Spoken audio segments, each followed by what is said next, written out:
to episode 6 of the Nerdkast. Today we're going to be talking about Harry Potter and the Chamber of Secrets, and it's great to have you with us. Joining me today is Austin. Follow the spiders. Daniel. Heyo. And Kevin. How's it going, guys? It's good to have all you guys here once again, talking the Chamber of Secrets. Probably one of the less liked out of all of the Harry Potter movies. Yeah. By just based off of some of the content creators I've seen over the years, but unless you're Henry. We should mention, by the way, that Henry, one of our panelists, this is his favorite movie. It is his favorite? Did I forget that? In the Harry Potter series, at least. Oh, man. I feel kind of bad for skipping him this week, but he will be back with us when we do our Revenge of the Sith review next week. And so let's get into it. Kevin, to start off, you were not with us last week for the Sorcerer's Stone review. Are there I'm a horrible wizard. I'm a sad wizard. I'm a what? What are some of your thoughts and opinions on Sorcerer's Stone? I'll just kind of give you the floor for a couple minutes. I love that movie, and I put it at the top of my list when we did our initial, Potter run. It's just for the nostalgia factor, for the fact that they set us up for this world. I mean, like I listened to the episode you guys did, so kind of all the points you all touched on as far as, just really big world creating across the board, like in ways that we haven't seen. And I mean, all the details that we read about in the books just coming to life for the first time. It was so exciting and so memorable, and and just from the nuances of just Harry growing up, being just constantly beat down by the Dursleys, to the very end when you have that meaningful talk between Dumbledore and Harry. Richard Harris playing that so well, and just as Austin said last time, like a lost earwax, it's just like that whole vibe. And then that send off on the train platform is so great too. And obviously the chess match, which we touched on in the first Harry Potter run and stuff like that. And just some of the fear elements too. I mean, what you guys touched on, first seeing Voldemort in the Forbidden Forest, drinking the blood, you're like, holy shit. I mean, like, so I just like that scared me as a kid. But culminating in this incredible movie, like for the ages, like that will not be forgotten. And so I'm just so grateful that was the start off to this whole thing, and leading us into the second book, The Chamber of Secrets, the second movie, I should say, which is just fantastic. So I'll give it back over to you, Spencer. Thank you. Well, thank you. Well, I'm glad you at least got to get some of your opinions out there. I tend to agree with you on everything. It's like the amount of iconic imagery from that first movie still just kind of boggles the mind. And, I'm glad that if they had to change directors and tones and all this other stuff, that they at least waited till after the first two, because I feel like 1 and 2, having just watched, I literally finished my rewatch a couple hours ago of 2. And it's just, they complement each other so well, and they're just such of a piece. And it's going to be really fun to get into it today. So let's start off. And Daniel, you're going to go first today. What are your overall thoughts on Dobby and his arc throughout the film? Let me see. Well, the Dobby kind of sets in the beginning. Dobby kind of sets an interesting tone when Harry goes back into his room after telling the Dursleys that he's gonna basically he's gonna be pretending he doesn't exist, because they have that have that meeting over at their house with the important people, and the guy buying all the drills. Yeah, and Uncle and Uncle the Uncle Dursley is just stay in your room, pretend you don't exist. And so Harry goes back in there and he finds this creature, this creature in a sack, just jumping on his bed, just being happy for no particular reason. And then Harry's like, this is not the time. And it's like, oh wait, I have something to tell you. And then yeah, but the jovial kid like attitude almost immediately fades. As Dobby gets like super serious, and and he's trying to tell Harry about this plot, but he's like kind of locked into not being able to. And every like misstep he makes in his words, he just starts banging his head against something. And yeah, like. And so, so that's where he starts out. He starts out, trying to do his best to help Harry to the point where he's sabotaging his chances of ever going back to Hogwarts. And he continues to have the best of intentions towards Harry in mind, all the way up until the very end, where finally finally, Harry gives Lucius a sock, and Lucius is like, I don't want this. Throws it, and then Dobby sees his chance. Master has given Dobby a sock. And Lucius is like, what? No! Ah! Also, one of the best memes that came out of this movie is when they do it, but it's not a sock, it's a Glock. Yes. It's just like, bye, Lucius. But what? Any other thoughts on him, or what do you think, man? Are you pro house elf? Let's see. Yeah. I mean, I don't really think about house elves too often. Yeah, they kind of gloss over him a lot in these movies. I mean, besides this one and like, book 7, part 1 into part 2, that like 15 to 20 minutes, which is of course like a huge gut punch, but that's a really good way of putting it, actually. Yeah. Well, Kevin, how about you? Give us your opinions on the Dobby. Well, as he comes in, I feel like Harry pretty much thinks his intentions are pretty mischievous, and I don't know that, I think that even with the greatest of warnings that, there is a plot at Hogwarts and everything, like, Harry does not give a shit. He will do anything to get away from the Dursleys. Like, even if there's like the biggest plot alive at Hogwarts, like, he would still go back. So that just says something about how awful the Dursleys are.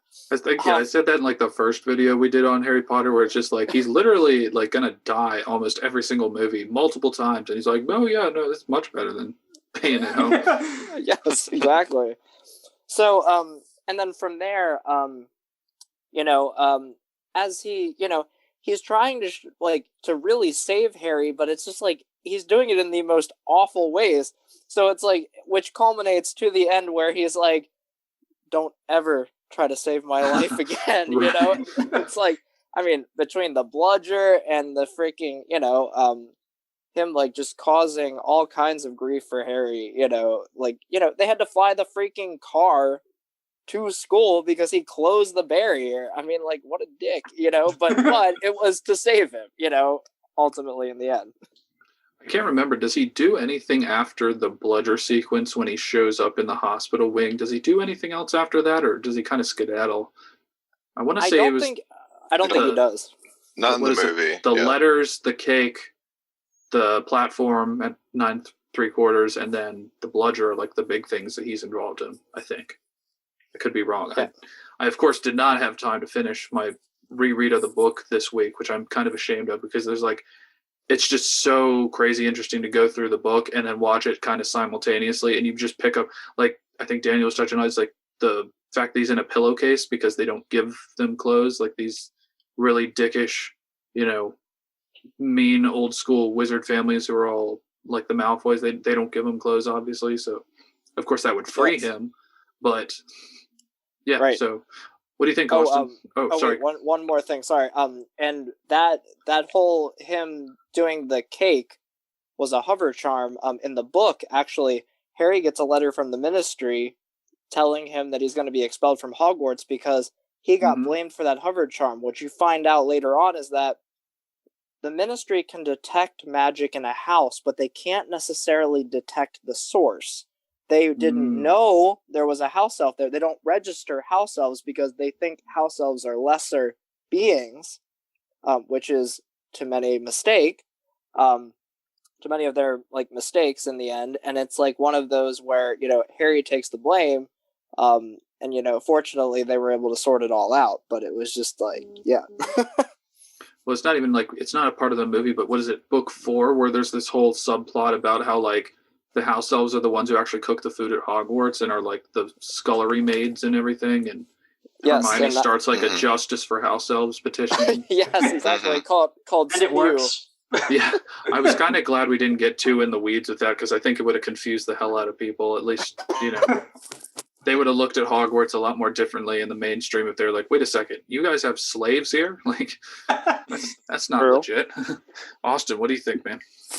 Well, I'm with you on being ashamed of not finishing my reread. I was really looking forward to it, and just, time is always against us these days.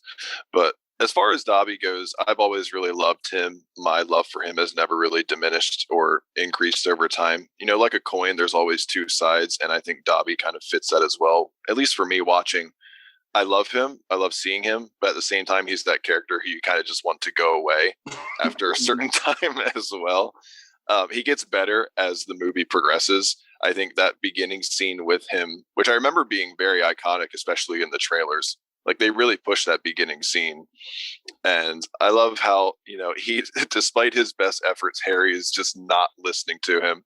He's just like, no, I'm going back to school. Anything is better than being here with the Dursleys. And you got to give Dobby credit for being as resilient as he is. He's just there to protect Harry. And Harry's just like, no, I don't want this life. I want to go back to school. I don't care who's trying to kill me.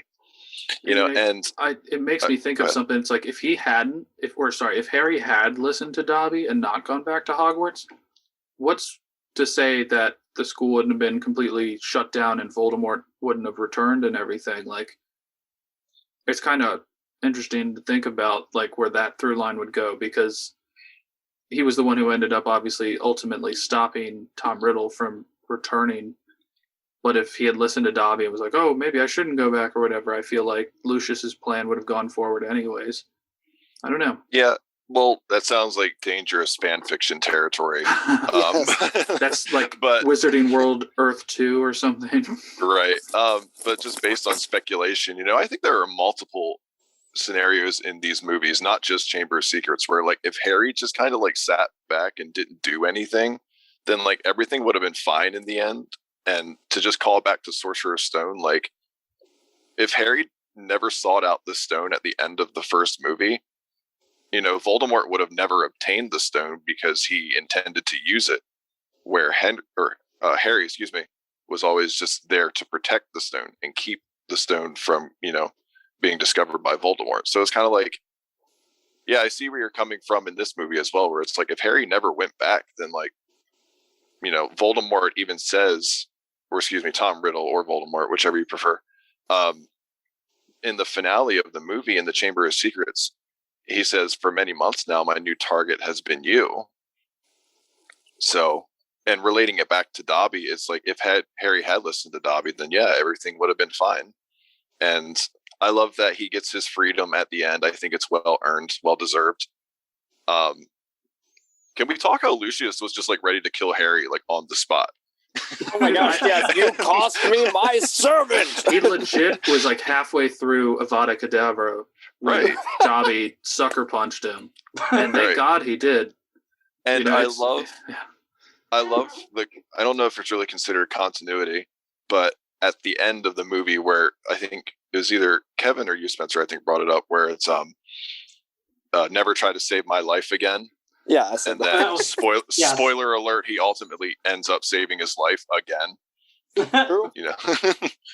So I just think that's really cool that they have like a nice little ode to Dobby by the send off, which is like jumping most of the movies ahead, but still.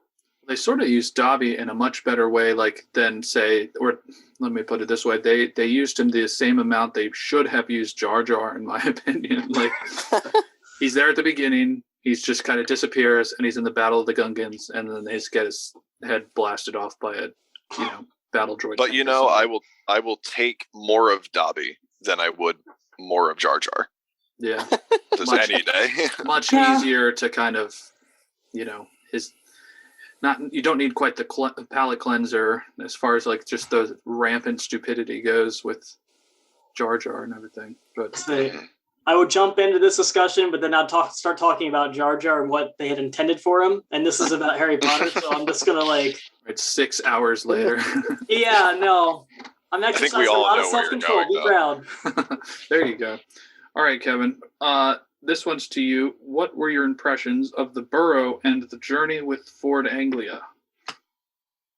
So I'm gonna start with the journey of the Ford Anglia. I just thought like it was just plain fun. I mean, just watching it as a kid, like we all as kid, like the biggest thing with these is at least for us, like we grew up with these movies. So as they're getting older, we're getting older, and like there's that childhood nostalgia as we're watching it. It's just like as I watched that as a kid and as I read it as a kid, I was like, how freaking fun would it be to just like jack your dad's flying car and like go do something in your dad's flying car? Like that would be so great.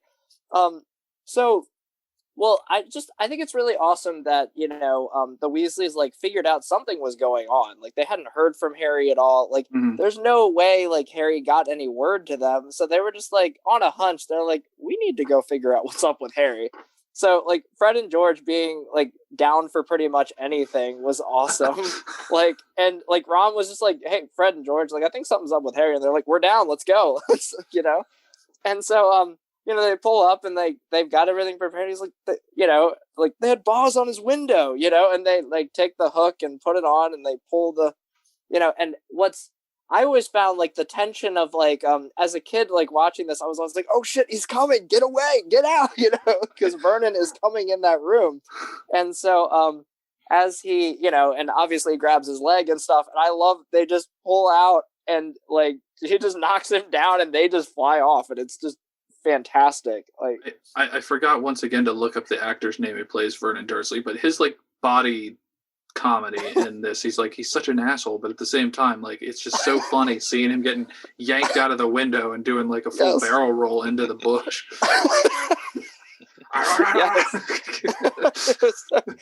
And then like Dudley going down, he's like, Dad, like it's so tragic, but he just like lands on the bush, so he's fine. They're the most glorious cringe. Yes, and so like family.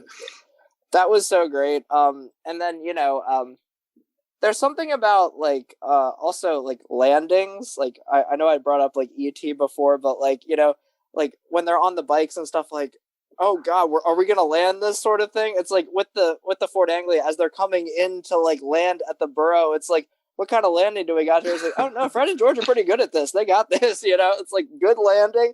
And then as they like go to sneak into the Burrow, it's like what I love about it is like it's like almost exactly how I pictured it in the books. It's not this place of like vast luxury, like the Weasleys are kind of on the edge of poverty, but it's like it's just homey and comforting, and it's like, and you truly get that vibe on screen, and so that's why I love the Burrow so much, and I love that they added the clock. Yes. With all of the Weasleys, like that is just like how it goes from lost to home. Like they literally had no idea where they went. Yes. Yes, it's like their own wizarding like GPS trackers for all their kids and stuff. And like even later on in the series, like I know Dumbledore at one point was like, she might already know that wonderful clock of hers. It's like, so just that whole vibe, and then them sitting down at the table and everything, and it's like Mr. Weasley walks in, it's like Weasleys, and he's like, Dad, and like they're all just chilling around. And I also love one aspect that they do touch on is like when they're passing out the Hogwarts letters. Well, first of all, Errol hitting into the window is hilarious. Like he's like oh dear. And then also like them like looking at the books and they're like, gonna be a lot of money kind of deal, and she just kind of brushes it off like we'll manage, even though they are really poor. So just I love that whole scene. It's just beautiful. And I love in movies, kind of going back to the Anglia for a minute, I love in movies when like it's presumably what should be an inanimate object becomes like almost a separate character, whether it's the magic carpet in Aladdin or whether it's like Doctor Strange's cape. I love when they kind of take on, they don't have any lines or anything, but they are their own character. And it's funny how like, so they take it to go save Harry. They bring it back to the Burrow. It's okay. But then they take it from the train station to go to Hogwarts, and they mess it up pretty bad with the Whomping Willow. And so after that exchange, it kind of takes on a life of its own, and it's just like, get out, just go, and just takes off, as Dip says. What about you, Austin? What do you think about all those?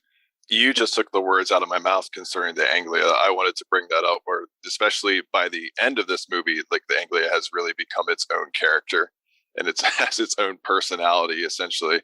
I really love that. It's always made me laugh ever since the first time I've seen this movie. It really is, I think, like one of the more iconic scenes, just like in Harry Potter, the entire franchise. I remember that being a big deal back then. The Burrow? Anything about the Burrow? Yeah, I was trying to remember the second part. Sorry. I've always loved that it creates a real homey environment. You know, there's a real contrast between like the Weasleys, who are, poor, and in not very respectable positions at like the Ministry, but they have such a good family oriented home environment. Where you look at the Malfoy family, and I know we don't really see like home life for them until like briefly towards the tail end in like Deathly Hallows Part 1. Yeah. But you get a touch of it, especially when you're at a Borgin and Burke's, the bookshop, where there's real tension between like Lucius Malfoy and Draco Malfoy, where it's like, yes, they're both wicked in their own ways as father and son, as a pair, but you don't get that sense of like love or unity through them. And I think the Burrow, it's not a huge manor, it's not a big mansion, but it just symbolizes how like the family is still so close together. I love it. And I love too that like I have to constantly remind myself that in the Wizarding world, pretty much everything that could be considered either a house or any sort of container probably has an enhancement, like a space enhancement charm put on it. So like you look at the Burrow and they fly into it, and it's like, yeah, how are they going to fit like 7 people? Because there's the shot where they're like, maybe it's probably book 4, I think, or movie 4, where they go and they look up the staircase and it goes up for quite a ways. And you're like, there's no way that's that tall, considering that there's also an attic in there with a troll or something, or a ghoul. A ghoul, yeah. Ghoul. So that was, that's kind of cool. But I agree completely. It's interesting the juxtaposition throughout this film specifically, where they kind of like double down on that little encounter you get with Draco and Ron at the top of the stairs in the first one when they're going into the sorting ceremony, and like this one where when they're in Flourish and Blots and Arthur and Lucius are kind of giving each other little snide comments, and Lucius is he's like, what a disgrace to the name of wizard, and Arthur's like, we have a much different definition of what's a disgrace to wizard in our house, Lucius. It's just that kind of dynamic, and it remains interesting to me how Harry chose, yes, they're poor, there's a lot more of them, they're much more simple people arguably, but there are kind-hearted, family-centric people, and I think that speaks a lot to his character too, that you would pick that type of relationship family-wise and stuff to be more associated with. And I think it plays off to its benefit, because you would figure if he would have gone with more of Draco and all that, A, he would have ended up in Slytherin, but B, they probably would have just tried to exploit him and probably murder him at some point, would be my guess. Right. And I wanted to say it also touches on Ron's character as well, because he expresses his loyalty to Harry essentially from the get-go. He does become his first real friend at Hogwarts and all that, but Ron never really signs up for anything. He's just always there. And correction, I know I said Borgin and Burke's. I did mean Flourish and Blots. Just correction. Well, I wasn't sure if you meant like in the book where Draco and Lucius actually were in Borgin and Burke's. We don't get that in the movie, but I did mean Flourish and Blots. I was just correcting myself. Yeah. No worries. Yeah, it's all these funny things when you do have the book in your mind so fresh, or at least parts of it. You're just like, wait, there's so much we missed. But, there was one other thing I wanted to bring up about all that, and I can't remember it, so we're going to move on. Austin, this one starts with you. And wait, whoa. I'm curious what about Daniel? Sorry. I'm so sorry. No. No, just moving on. No, actually, everyone else already said it very well. If I were to add anything to it, I'd really just be repeating what everyone else said. Yeah, no. When Harry shows up, the only thing I could potentially add is that when Harry shows up to the Burrows, that they kind of treat him like family, like right from the get go. Yes. You know, and you know. And you can kind of see them just like absorbing him. It's like, yo, stay here, don't leave. I don't think he wanted to leave. He constantly describes it as like the best summer and time of his life. Oh yeah. It's like our kids just almost died together over last school year, so I guess you're a part of the family now. But he's also probably like so relieved after thinking that for however like 2, almost 3 months that like nobody even wrote him, and they were all like, "Oh, you got to come chill at my house over the summer and stuff." And then he doesn't hear it all, and then come to find Dobby had been stealing all those letters, trying to make him think that he was a loner and didn't want to go back. And I think like that relief, just kind of coupled with being able to go and chill over there and like basically get let out of prison, was super good for him. Anything else, Daniel? You guys already said it. I was gonna talk about the car and the Whomping Willow, and how when those two meet, that they don't really. They're like oil and water. They don't really mix. Well, unlike oil and water, one beats the absolute shit out of the other. Snape's like, "Oh, what about the Whomping Willow?" They're like, "Bro, what about us?" Yeah, I remember Ron being like, "In all fairness, Professor Snape, the Whomping Willow did more damage to us." And yeah, no, and like Snape's like trying to get him expelled, and McGonagall's like, "Oh, not yet, but you know, keep doing not this." Not today, yeah. Mr. Weasley. Not today. Yes. Yeah. But, can I just bring up one thing about the Burrow real quick? Sure, go ahead. I thought Ginny coming in, like, it's the first real, like, we saw her in the first movie, but she never really said anything. It's like, I thought Ginny's little, like, crush on Harry, like, I thought was played really, really well by Bonnie Wright. Yeah, they really, like, in the book, there's a lot more of, like, she's been talking about you nonstop and blah, blah, blah. And in this one, it really is the first time that you do get even, like, a mention of, like, oh, she's, like, at least visually so that she's, like, legit obsessed with him, and it has, you know, one of those teenage girl crushes on him. It's funny to see how that expands, and yeah, I could write a dissertation about the relationship between Ginny and Harry, and I really, again, this movie, not so much because of what role she plays in the plot, but I think in the latter movies, it still would have been nice to see more of the two of them together and having like awkward because you get a lot of that between Ron and Hermione. So when it pays off in the very, very end, you're like, oh, of course, it makes sense all this time. But with them, it's just like it felt a little underserved. Maybe I'll change my tune on that as we go along in this review series. But you know, we'll see. But everybody's had a chance to talk. Right? By the way, Daniel, did I cut you off there? I feel like I cut you off, and I want to apologize. No worries. We're also excited about Harry Potter.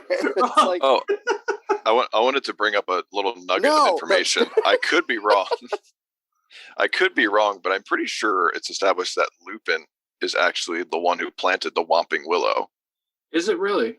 I think so. It wasn't because he didn't plant it. They specifically planted it when he arrived at school, specifically because he was going to have to go into the Shrieking Shack. And that's how they set that up. Dumbledore planted it. It was not, Lupin himself didn't, but they did it because Lupin came. So you are right in a roundabout way. Wait, so how long was Lupin a werewolf then? Getting completely off topic. He was bitten as a child, I'm pretty sure. Correct. I think so. Correct. Yeah. Oh. Is he at the the reason time, it's called the Shrieking Shack? Or is yes, that is the exact reason why. What? Yeah. Yes. What? Because they would hear the werewolf or Lupin at the Shrieking Shack. Just freaking out inside the shack. That is insane. So whether they just like lined it up with like pork loins and ribs and stuff in there and just like, yeah, he'll be fine. He probably would have appreciated that, but I don't think they did that. Might go down and eat some of the Hogsmeade villagers, but no big deal.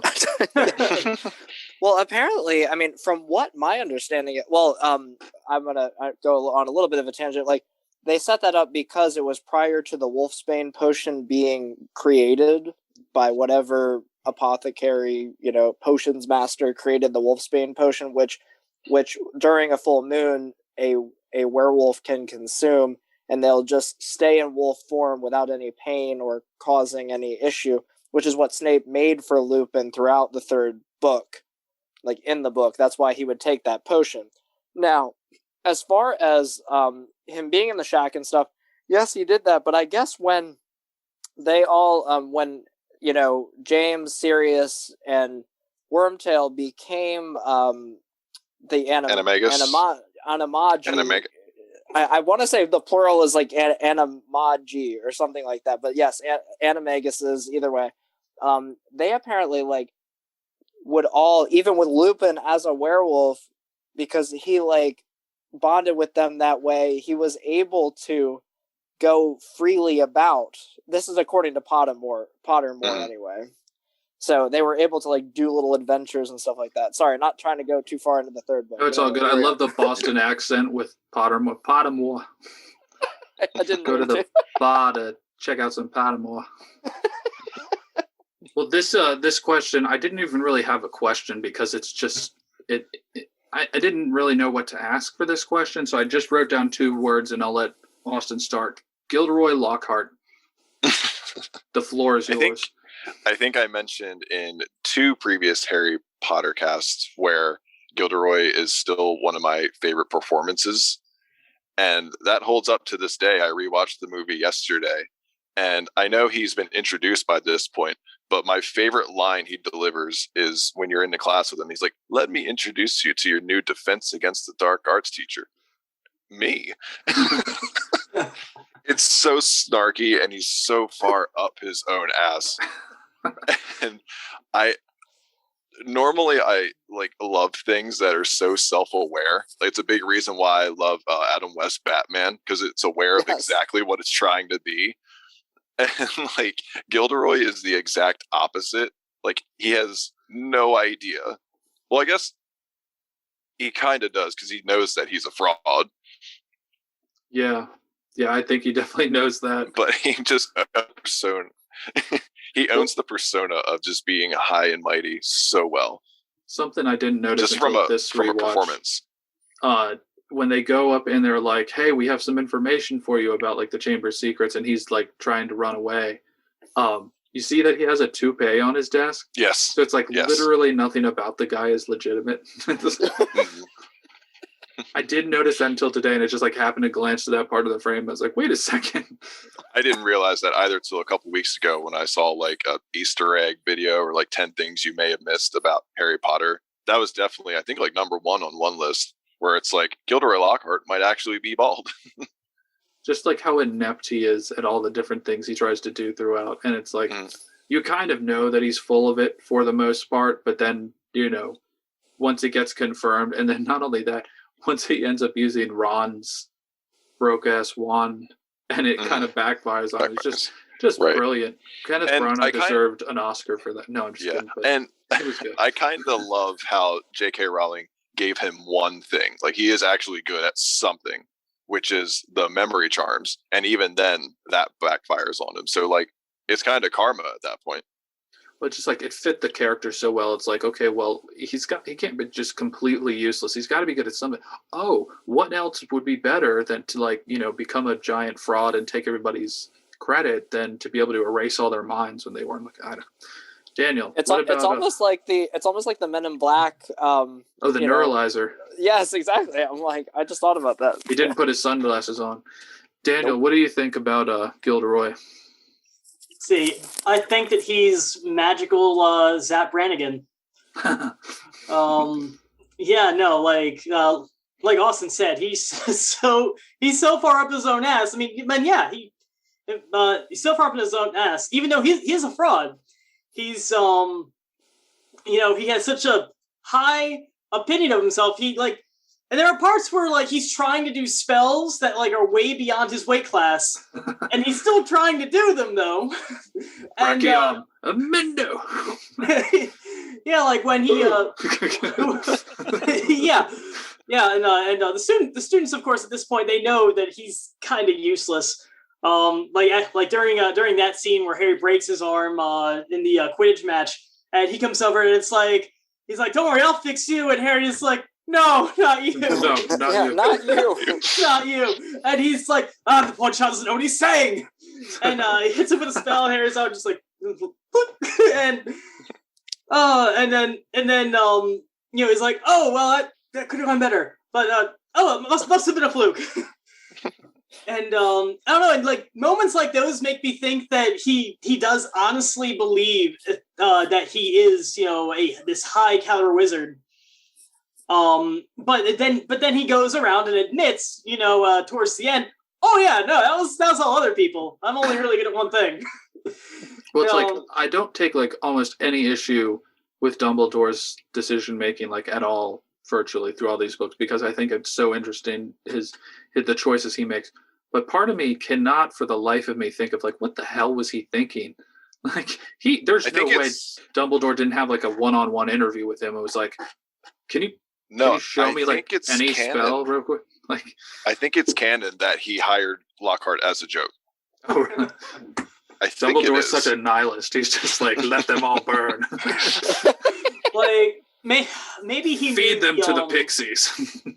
maybe he like knew. Maybe Dumbledore at this point was like, I mean, yeah, it's only book 2, but if the curse was well established, maybe he's like, hey, there's a wizard I could feed to this curse. If I may, and this is just a theory. I have no idea of the validity of this. This is just me spewing shit out of my brain. Spew away.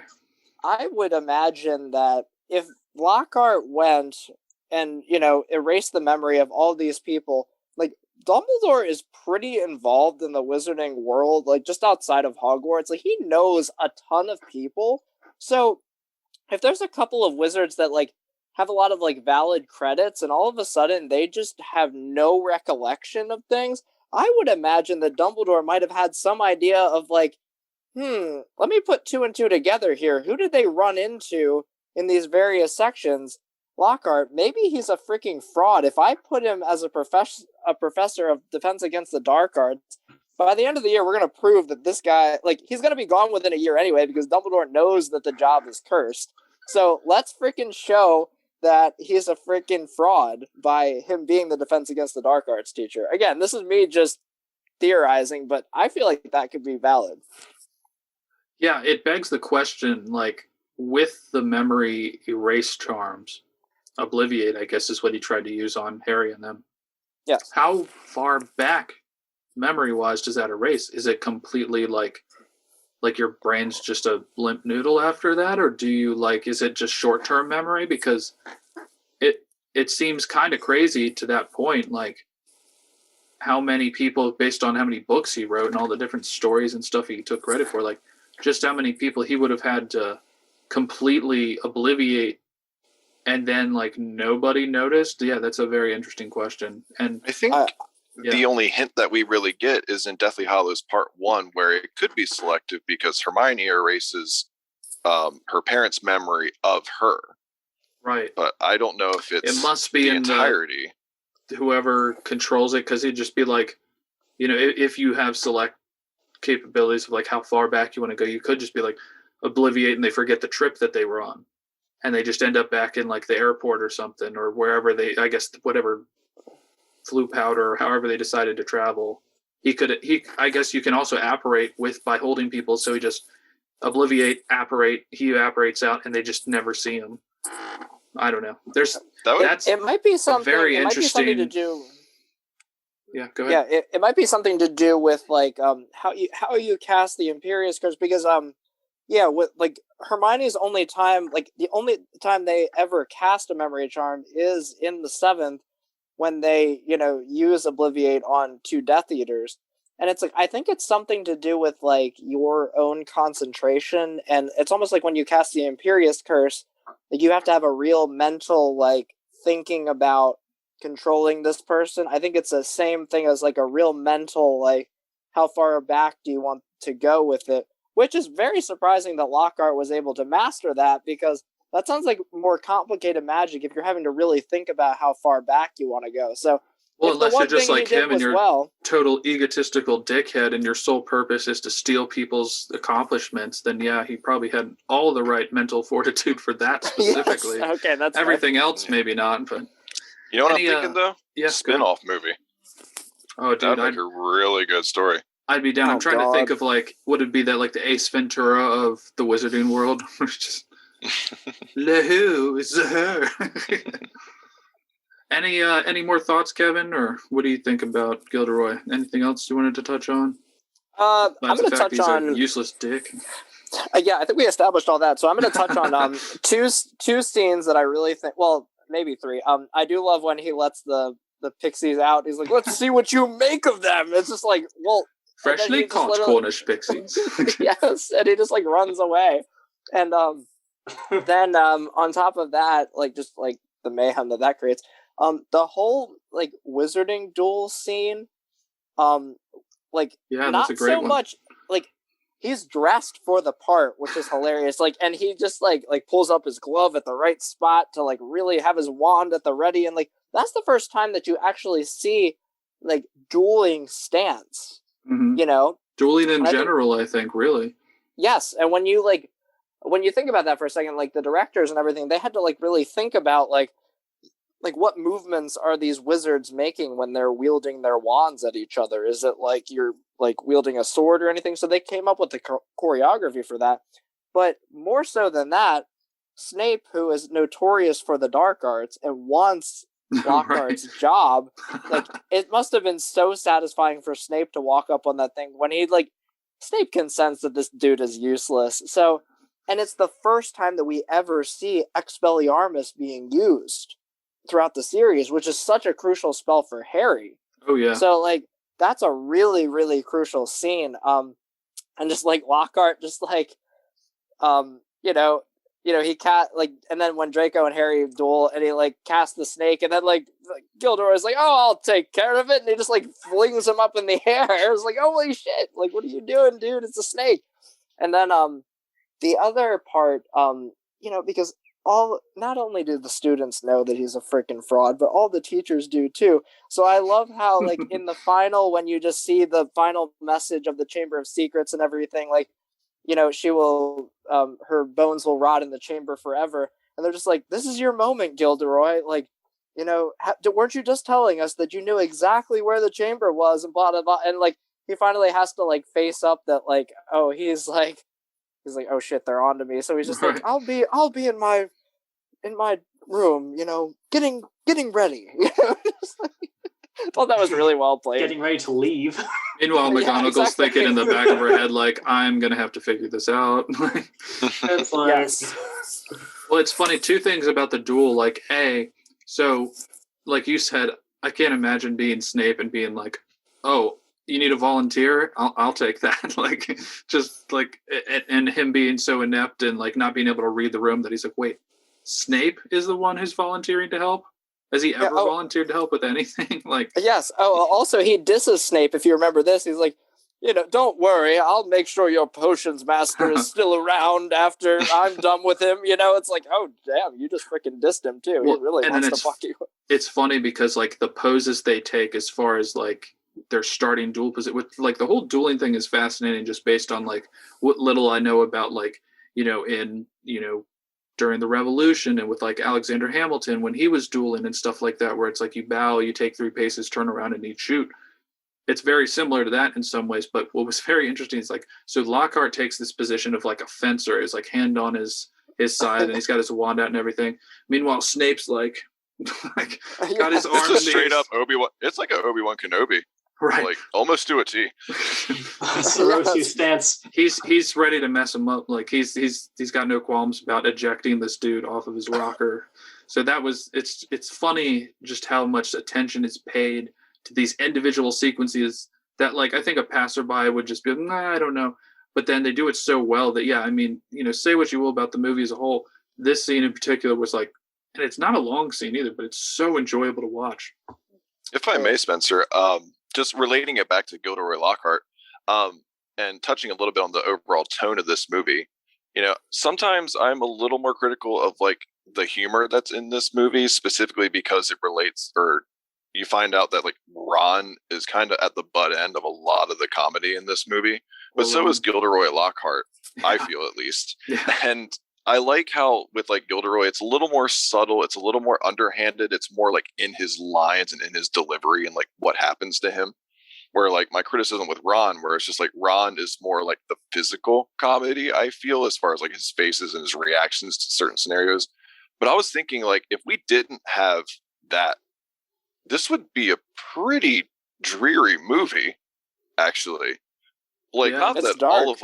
not that all of them like don't have their like more like negative, depressing moments, but like this one is about like people are potentially getting killed, but they only end up as petrified. And terrible things are about to happen at Hogwarts. And I just like, yeah, this movie would be really depressing without all this humor. And so like a lot of it I think is credited to Gilderoy Lockhart. It's interesting too that when you talk about like Ron specifically, I think about his wand and it breaking and that being a huge source of why he's kind of the butt end of a lot of bad things that happen, whether it's eat slugs or just a variety of different things. But if his wand doesn't break and Gilderoy Lockhart doesn't pick up his wand, he basically obliviates them and dips out and they die. I mean, they would have been lost down there forever, seemingly, because he would have just closed the chamber entrance back up, and that would have been it, I think. So it's as far as that plot point goes, that's it's sad for Ron because I agree. It's like it stinks seeing one of your boys kind of getting shafted like that the whole film. But Eat slugs. It's interesting how that all pays out, and that's oh my gosh, the throwing up slugs into a bucket is gross. Poor guy. I helped out too many people who ate slugs in college that it's just oof. No, thank you. Well, moving right along, I guess we'll go back to Daniel to start this one off, and the question is, how did you like this film's iteration of Quidditch in comparison to the last ones? Let's see. Let's see. I honestly don't really have too much of an opinion on this one. Like about the same probably as your reaction to the first one. Or? Yeah. Like I mean, like both of the movies come out like fairly early in the 2000s, and correct me, does Sorcerer's Stone come out in does that come out in the very late 90s, or is that like right at 2000? I want to say 2001, yeah. Okay, yeah. And so and I'm watching them, so I'm watching them, I'm like, well, it's 2000s, graphics, and I'm used to like all the stuff. The tools that we have now for cinematics have spoiled me. Yeah. Yeah, in the when I look back. In like the post Thanos, post Game of Thrones world where everything looks like just ridiculously real. I forget what that's called. There's like an actual term. It's like, crossing the fifth plane or something like that, or I forget. There's just an actual film term with like it looks so real that it should be real. But, oh yeah. Oh, but yeah. Just lukewarm on Quidditch for this one? Yeah. Let's see. I'll pass this one to you then, Kevin. What do you make of Colin Creevy's face when he's almost run over by Harry and Dragon? It's pretty great. Colin Creevy is such a gem in this one. It's freaking good. Oh my god, what? No, hold on a second. My notes just got. Okay, I thought my notes got deleted, and I was like, "What?" The sacred text. Yes, exactly. No, well, one thing that's definitely different is that it's more so. It's not so much about like, Gryffindor versus Slytherin is obviously a huge rivalry. I mean, that's like Ravens versus Steelers. That's like Cowboys versus Washington. Like really like big time like rivalry going on. But you can say Redskins. I mean, just the team for the time being. Yeah. The team. No, but the football team. Go team. Yeah, but more so, I think in this one, it's more of a rivalry between Harry and Malfoy more than anything else, and there's a lot more tension in this one. Also, one thing that they did in both of them, which like in both the Quidditch matches that we see from first to second, is like I don't like seeing like Gryffindor so far down. Like they were not that far down. Like Gryffindor was a great team.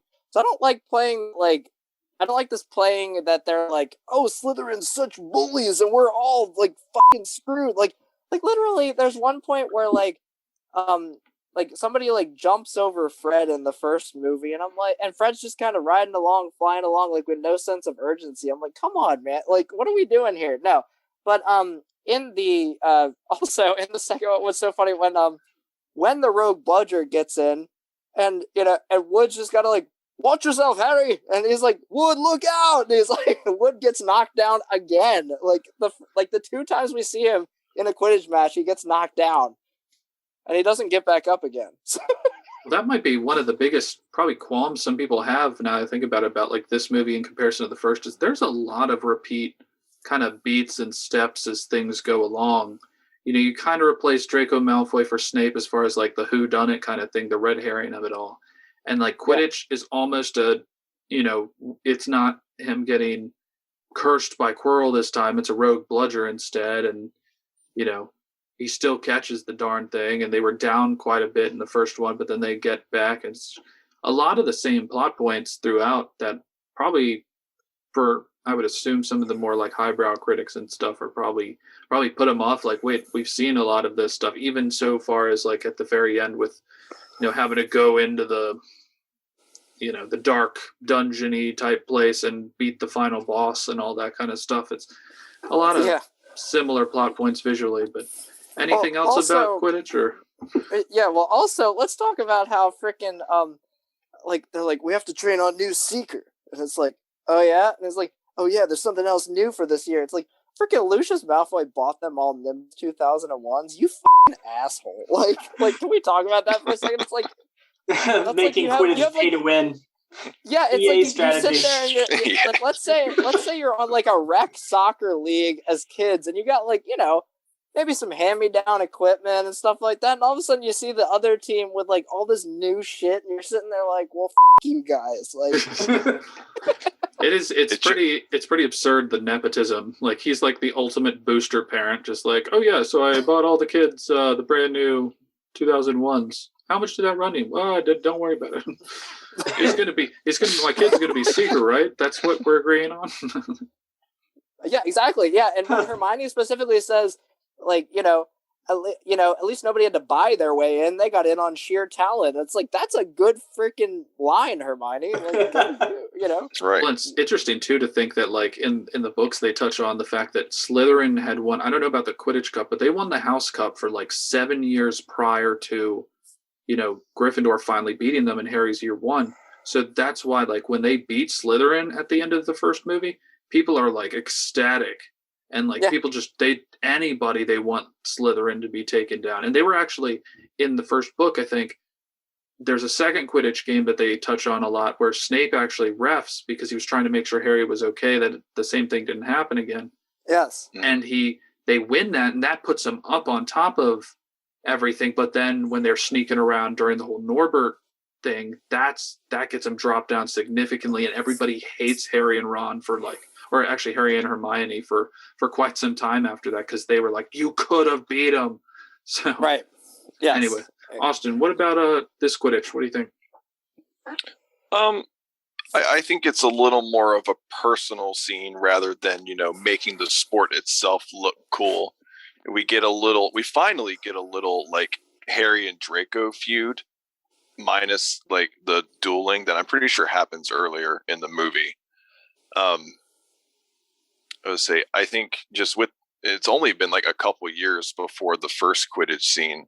So like, technology hasn't come that far. We see Quidditch like really sort of become more finesse by the time I think like Half-Blood Prince rolls around, where we get another Quidditch scene. I do like, however, how they kind of took their time with this one a little more. Again, with it being more about Harry and not just making the sport look like this like spectacle. I've always approved of Quidditch. I don't necessarily approve of how the points work. I'm with you. But they make for... Speaking of which, so I think it was when I was reading the first book, Wood is the one who says, there's one game that ended in like 3 minutes or 2 minutes or something is like the quickest one, and 3 months was the longest one. So that was like what we were talking about, I think, in our initial roundtable. It was something I was very curious to remember. But anyways, carry on. Sorry. Yeah, I think you're good. I think I was just about done anyway. It's a good personal journey. And, the way I'm seeing it now is like, Harry should not be on the Gryffindor Quidditch team. He's just a bad omen because he does not make it through a match, at least in the movies. Well, like he does, but like something is always happening to him or like about to happen to him. So like, shouldn't Wood like sit him down and be like, dude, like, we got to put you on like second string or something. Probably from the movie. Second string speaker. Probably from the movie standpoint, yes. I think in the books, at least, and again, we're talking about the movie, so I don't expect everybody to just pull these facts out of it. But like, they talk about how much they actually practice and how many games. I don't know exactly how many games in a season they play, but I think it's quite a few, to the point where, unfortunately, again, with the whole 2.5 hour movie stuff that we are left with, you get like one Quidditch scene per movie if you're lucky. And, that's all they give you. And you're right. I mean, that kind of goes back to what I was saying about the whole, like, the first one, he's like still kind of fish out of water, obviously. And then he catches the snitch and he has a huge problem mid game and everything. And Oliver Wood gets knocked out, and it's kind of the same exact beat for beat in certain ways. The final thing at least I'll point out about this Quidditch one is I like when they go into kind of the rafters underneath the pitch. Yes. It just had echoes of the Death Star trench run to me a little bit, where they're like, yes, like flying out of all the different things. I thought that was pretty cool. No, I had the same, when I was watching it earlier, I had the same like thought. I'm like, it looks a lot like the Death Star trench. Harry, And turn off the your thing- targeting computer. yes. I really never made that connection, but now I'll never be able to see the movie like that again. It's that, and then it's the basilisk at the end as it's like flailing because it just got stabbed through the skull. Is like you hear very briefly the Tyrannosaurus Rex from Jurassic Park sound effect go off a little bit, and you're just like, oh, reused that one, did we? But yeah. Well, I will say one last thing, one last little note. Like, yes, the effects obviously aren't going to be like by today's standard, but I do think when you watch it, it's believable still. You're believing what you're seeing, and I think that's enough. Yeah, right. I remember Sorcerer's Stone be like a little more static, and like they tried to get away with as much as they can, like with Fred or George, whoever it is, being like jumped over. I think it's by Marcus Flint. Yeah. Where it's like, that was cool to see and all, but like, yeah, you are just kind of flying around aimlessly. We are trying to get that like cool shot. That's why I said I like how this one's like a little more personal. Like it's just about Harry. It's not so much making it a spectacle with like what we can do at the time. Well, one cool thing, like it's like a brief 2-second clip, but like Harry's actually playing a little bit of defense in this one too. Like there's the shot of him going after the quaffle a little bit before he finds the snitch and stuff like that. It just, like, again, we could probably sit here and do like a really deep dive into the internet one night about like Quidditch game theory and stuff, but it's just like there's so many things. Like, can the Seeker help? Is he like the fourth chaser sometimes? Like, I don't know. Right. And like real quick, like was Malfoy there just to like shit on Harry the entire time? Because like He thought he was. He wasn't not there to do that. Draco's entire focus is on Harry until Harry sees the snitch. That is true. He really doesn't. He's not looking for the snitch. He's just the snitch is like right here. Is it right here? And he's like trying to trash talk Harry, and Harry's just like, oh shit. Well, let me get rid of this bludger, and then I'll actually do my job. Yeah, it really wasn't until he sped past him and Draco looks over. He's like, oh wait, there it is. And it's like, bro, if you were looking around, like, but he's the definition of you stole my kill. Noob Master 69. I mean, it's so in character for him though. When you really dissect like everything, he's just jealous of Harry in almost every way constantly, because it's like Draco's the rich kid who had the upbringing in the world and is like his family spares no expense getting him, basically inserted into the Quidditch team and everything. It's like, he doesn't. he just hates Harry because Harry's like a genuinely good person. It's like that's really his qualm with him more than anything else. But any final comments on Quidditch? Or I think we hit it pretty good for a 5-minute scene. We'll be moving on faster than you can say Quidditch. Okay, so 1, 2, 3, 4. Okay, so this one goes to Kevin first. And so I counted about 3 major, like, consequential character or creature designs in this film, being Fawkes the Phoenix, Aragog the big ass spider, and there's an actual like species name for that Slughorn says at one point. It's like Gargantula or it's Acromantula. Acromantula. Yes. And then obviously the basilisk is a pretty big one. So what are your thoughts on the character designs, how they were used in the film, and what are your overall thoughts on them? I thought Fawkes was done perfectly. Like, I imagined him as like even a smaller bird, and when I like saw him in the movie, I was like, this is like great size. Like how I pictured it in my head was like not big enough. And it was like Fawkes is like good size here. And when you just see that scene in Dumbledore's office when he burst into flames, and it's just like so perfect when it's like Richard Harris is just like, oh, hello, Harry. And he's like, Professor Dumbledore, there was nothing I can do. Your bird had just caught fire. And he's like, oh, yes, and about time, too. It's like what? Like, I love that. And, how he rises from the ashes. Like, that was just so well done. And the literal phoenix metaphor. Yes, exactly. And then, going, like, deeper into, like, when he saves Harry in the chamber, like, Fawkes is there and, does all that. And you remember he says specifically, like, they can carry immensely heavy loads and, have healing tears. And it's like Harry got stabbed by the most venomous, largest serpent on the face of this earth. And Phoenix tears saved him, and just the whole character design, like, it was so believable. Like, even when they used, like, CGI, like, in there, like, I thought that was super believable, too. It's kind of the subtextual concept of like compassion and empathy being able to trump just raw power and passion and stuff like that, like the tears cleansing the poison out of his, I don't know, maybe I'm reading way too into it. No, you're right, you're absolutely right. And he's such a symbol of Dumbledore's care, and even Dumbledore's Patronus is a phoenix, if you guys didn't know that. So, like, that's really significant how bonded, Fawkes and Dumbledore are, throughout. Moving on to Aragog, oh my god, when they first went in the forest, and I know it's coming because I read the book, but the first time I'm seeing this film, and I'm waiting for this spider to come out of here because I know it's coming, and I'm like, oh my god, holy shit, fuck no. It's like, it comes out just slowly but surely, like, Hagrid, is that you? Like, oh my god. And I looked it up. I specifically made sure to look it up. Julian Glover plays the voice. That voice was so perfect for Aragog. It's like, we do not speak of it. It just was like, holy shit. Like, I was terrified, and it was so well done. I will say my one little like note on it. I thought it was very convincing.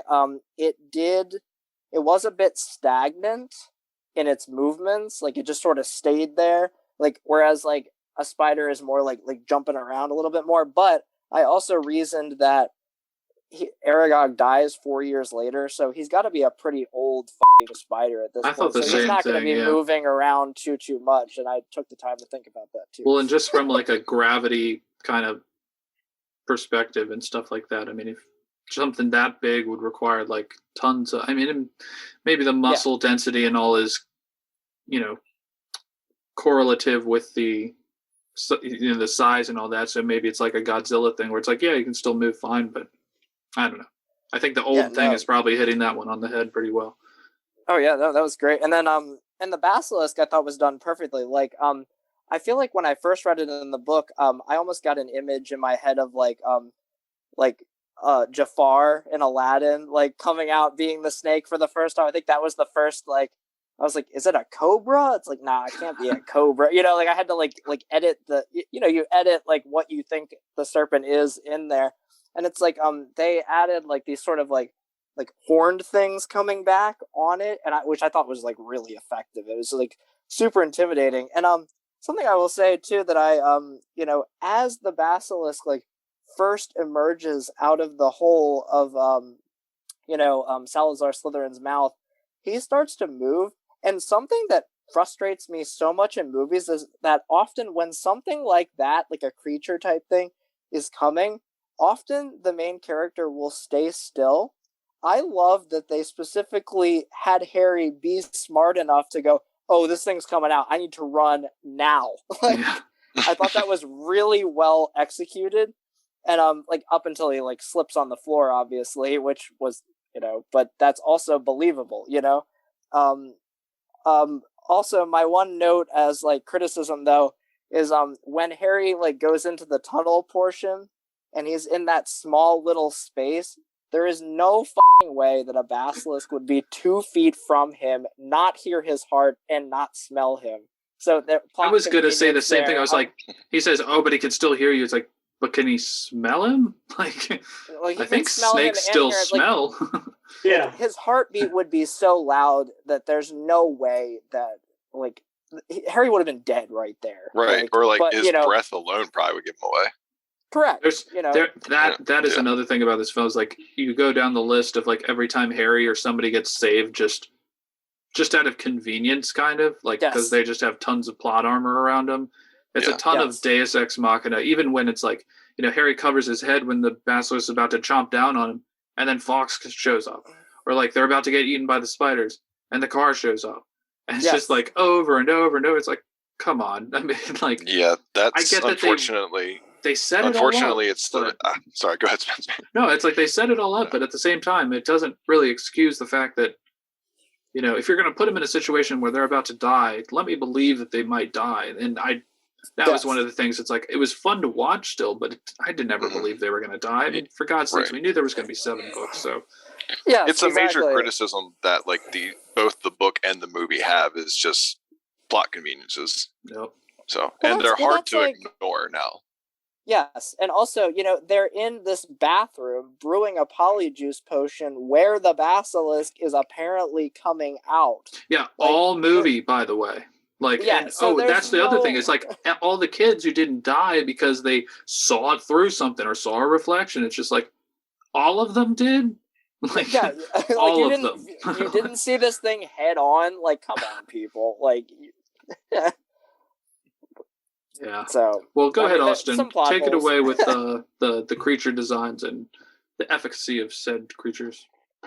So, one thing I really appreciate about the design, at least of these creatures, is that they do take a more fantastical approach rather than a mythological approach. Because I was actually looking up like basilisk, like just Google images, and I think with these, the one at least in Chamber of Secrets is the one that I tend to think is the most believable in a real world setting. Because at the end of the day, like, yes, we are in a magical world, but we are still on like, planet Earth, like in, right. I guess it's like England or the UK, wherever these take place. Mm-hmm. Specifically, I think, I want to say, I feel like they used a puppet for Aragog, at least in like the close-up shots. Because if they didn't, then that's some really good CGI. Yeah, I think, that probably wouldn't have even been the hardest thing to build, because it doesn't really move that much. So, they could have easily just had like a truck behind it and just push it out a little bit. That'd be an interesting kind of behind-the-scenes thing to know. Right. That's what I was thinking, where like I think Aragog's performance is a little more static for that reason, and, possibly due to old age. The basilisk I always thought was pretty intimidating. I would not want to come face to face with that in any point in my life during any situation. Oh yeah. I can't really say like that's exactly what I envisioned when I first read this book, because honestly I might have seen the movie first. So I was like able to actually like picture the scenario as it actually happened on film. I do like the duel between the basilisk and Harry. I think overly it is satisfying. The stab that he delivers to like the head is just like all kinds of epic, all kinds of satisfying. But Harry does like not know sword combat, and it shows. I just always loved how he's just like swinging wildly. I mean, what else are you gonna do? He's just fighting for his life. His 12-year-old scared to death. Like, talk about Deus Ex Machina. It's like the fact that the sword just, oh, by the way, that happens with the sorting hat now. It's also a sword hilt. And what was the last one? What was our third that Fox. Yeah. I don't. For Fox's sake. Dad joke for real. Nice. Sorry, they're gonna come hot and heavy as this Nerdcast continues. I love it. I'm here for it. I don't have like too much of an opinion on Fox because I think Fox is like the more like conservative design of the three of them. We do kind of get this majestic bird, and like seeing him catch on fire was like, oh man. And like I didn't know anything about Phoenix lore at the time, so like I didn't realize that a hatchling was going to come out of the ashes. But it's just another little tidbit of like how magical this world is, and like the life is different for magical creatures than it is for just like domesticated creatures like dogs or whatever. And I want to add, of course, more. Dumbledore would have a phoenix in his office. Like that just is so perfect. It's amazing how a phoenix will come to play like a role later in the films with Order of the Phoenix. Oh yeah. It's just I like those subtle little details where like some things from like the earlier movies, the earlier books, like play a subtle little role or even a major role later. And I want to add one more design. I think the Whomping Willow deserves its own spot as far as like maybe creature designs. That is such an entertaining scene. To a Whomping Willow just sounds ridiculous, and like imagining it is ridiculous. But when you're in that scene, it's like that's almost like a carnival ride that I would want to be on. One that like doesn't threaten my life or anything. Right. But I remember that being a major set piece in like the books, the movies, even the games, and even in like toys that you used to get. It's just, like I said, I think along with the Anglia, like that just becomes its own character in like the short amount of screen time that we get with it. And I know it reprises its role a little bit in The Prisoner of Azkaban. But we touched on it earlier, where like not to mention the damage you've done to the Whomping Willow. It's kind of like you hurt this character, you hurt this thing. That I'm like, I'm supposed to care about this thing. There's kind of the same thing with Fluffy. It's like that thing has a name. Yes. Of course, it does. He's mine. Wonder off of stranger I met down at the pub. Pretty much. I love how like fantastical beings have such just like a normal characteristic about them towards other people. We're like, this thing that's trying to kill me. You're like, yeah, it's the tree that's been here since before you were born. Duh. Well, to kind of like to wrap that Whomping Willow part up, and it's like in the book I was just reading, like when they go into the herbology class, the first herbology class with Professor Sprout, she has just come from the Whomping Willow to help mend it, and she's got like cuts and bruises and crap all over her arms, and Lockhart is with her, just walking completely untouched. And he's just like, he just was like barking orders at her the whole time, apparently, while she's like obviously the one who knows what she's doing, and it's getting cut up. I don't know. I thought it was funny. Daniel, what about you? What about the mandrakes? I just want to mention them real quick too. Yes, the mandrakes. Yeah, I can't believe I forgot about them. They're again like all the creatures. They're just like fun little scenes when it's like not meant to be serious and depressing. I'm glad you brought this up. I mean, the Pixies, there are quite a few like fun little ones that aren't quite as consequential, but they are definitely fun nonetheless. Daniel, what about your thoughts on the creatures? Let Daniel talk and then you can jump in. I'm sorry. I can't keep segueing to nothing. No, it was about Aragog, but it was about your guys' question about like how they did it, and I just wanted to say Aragog was originally going to be portrayed by a digital model, but it was ultimately decided to build a full-size puppet with digital effects mostly dedicated to create Aragog's children. This choice not only saved budget, but provided the young actors an actual full-size monster to react against. Okay, Daniel, go. Good segue.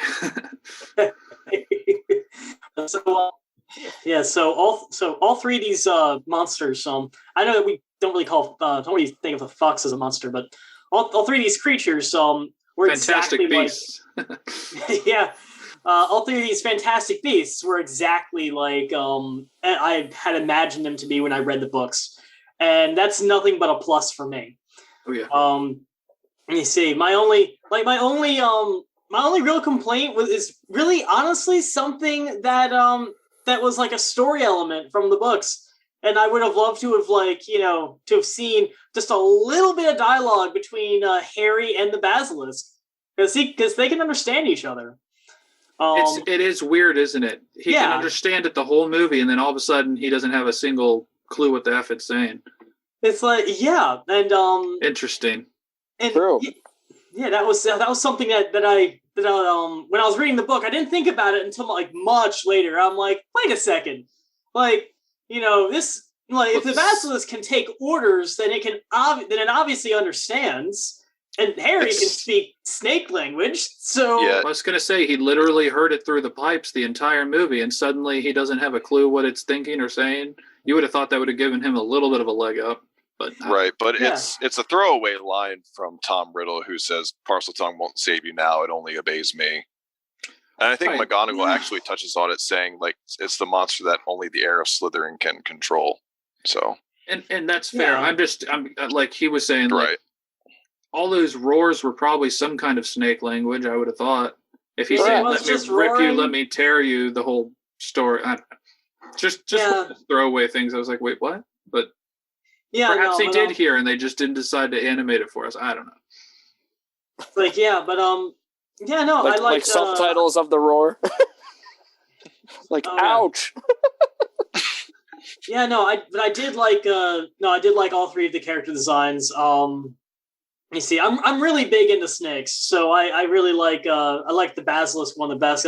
Spiders creep me way the out, so I was not. So when the spider scene came up, I'm like, all right, you're doing exactly what you're supposed to do. That's great. All right, moving on. I'm watching it with my son, and he's 4 years old, and so the scene where they thought they were away from Aragog's Hollow, and all of a sudden the one burst through the window as grabbing Ron, and my son's like, ah.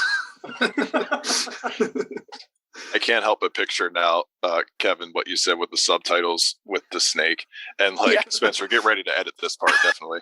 But every time Harry just swings a sword and makes contact with his nose, it's just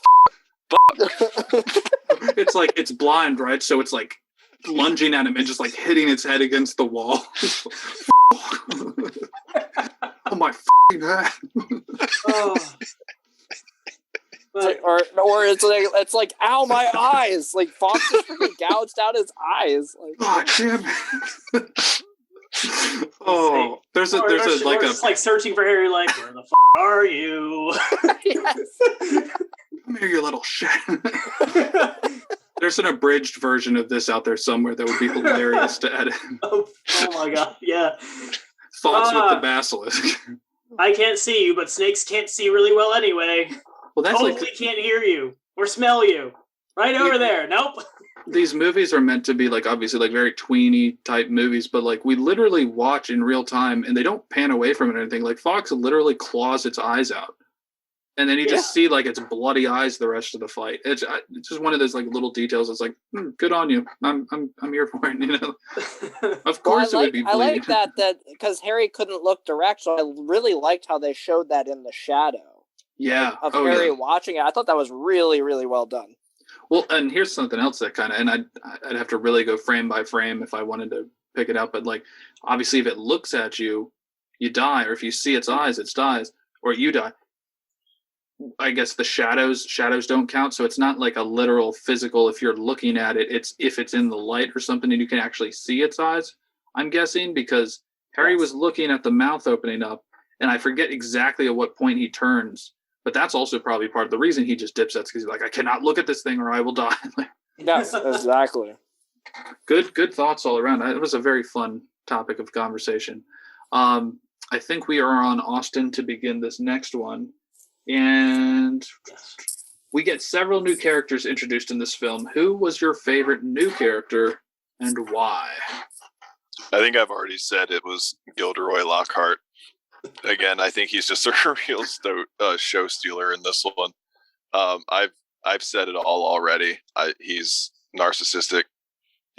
he's kind of just a bumbling idiot, and he knows it. And everyone just starts figuring out. And like there are those few like women who like still try to remain oblivious to it because like, oh, you're just so charming, you're so good looking. And then like I love the like little looks that you get from all the guys like in the class. They're all like, "You're buying this shit?" Yes, exactly. Well, it's funny too how like Hermione goes from like being kind of fawning over him because he wrote all these books, and of course she gets a hard on for books and everything. But then like one class of Defense Against the Dark Arts, he sends a bunch of pixies on him. She's like, no, this dude's full of it. I'm done. Yes. I will say though, I really like. I know she's not introduced in this movie, but Molly Weasley finally gets like more of a predominant role and like really starts to take on the role as Harry's mother figure. Yeah. And she has such a warm and inviting persona about her. And it goes back to our topic about the Burrow, where it's just like you really feel like this is a well-established family and they all genuinely care for each other. And I think a lot of it is done through Molly, just visually what we see. I believe her actress's name is Julie Walters, if I'm not mistaken. And I had an even more profound appreciation for her in the Paddington movies. I don't know if you've seen those, but she plays Mrs. Bird in those. And if you haven't seen the Paddington movies, go watch them because they are so charming and fantastic. And it's just so funny to see Molly Weasley as like this like really old Scottish, like just, you know, funny old lady. But I can't do it justice just talking about it. But go watch the Paddington movies if you love Molly Weasley would be my suggestion. But you're right. She is. I cannot say enough good things about her character specifically, especially as the movies go on. And like the fact that, you know, spoiler alert, she's the one who does in Bellatrix Lestrange at the very end is just, oh my God, it's so good. It's so good. But Daniel, what is your favorite new character that they introduced in the movie? Colin Creevy. Yes. It's like I like okay, so he starts off, you know, being kind of annoying, like, you know, Harry's kind of annoyed by his presence at first. But Colin, like, he proves to be smart, enthusiastic. Like he's actually like going around searching for this essentially the serial killer, because they don't know it's a snake yet. Like they're just like, oh, it's a serial killer going around the school and just like fucking people up. You know, and he goes around searching for this thing. And I don't know. I wish we'd seen more of him. I do like how he like pops back in like over the course of the entire series, like here and there. Well, and two, like the fact that he's taking all the pictures because he's a mudblood, and I guess it's probably wrong of us to always call him mudbloods, but it is the quickest way. The one born with Muggle parents, but no, because like he's documenting all these things to bring home and be able to show his parents and stuff because they like, what? He's a wizard now? Like, oh, okay, I guess. And he's like, oh, I'm going to take all these pictures and show them to you, and you'll be able to see what I'm dealing with. And yeah, like, and he figured out how to make the camera work with all the magic going around. Like he with figured the out potion that how he can, he figured that out. Like as a first year, I'm like, that's pretty impressive. I thought that was really impressive. Yeah, you don't have many. I wonder if they have like a photography club at Hogwarts. I was gonna say like how many wizarding photographers? Yeah. Well, I guess you get the one in Flourish and Blots, but he's kind of an old dick, isn't he? Right. True. I don't know. That guy was a dick. He is. He ends up heading up the newspaper. Go ahead, Kevin. What's your favorite character? I was definitely going to say Colin. I mean, we get introduced to Dobby and otherwise. I thought, Jason Isaacs playing Lucius Malfoy. We saw. I'll credit Austin for that one in the initial, opening Harry Potter, segue of all this. But yeah, he's just so great in this. And then I'm kind of leaving it there. I mean, there's not too many new characters introduced. Justin Finch Fletchley isn't really like spoken too much about, but he's the one where when the snake is there, and it's like kind of going up, and Harry like speaks to it in personal, he's like, "What are you playing at?" that kid. And he has a He's much a lot bigger more part significant in in the the book. books. Yeah. Yes. Sorry, not to steal your thunder there. No, that's it. That's it.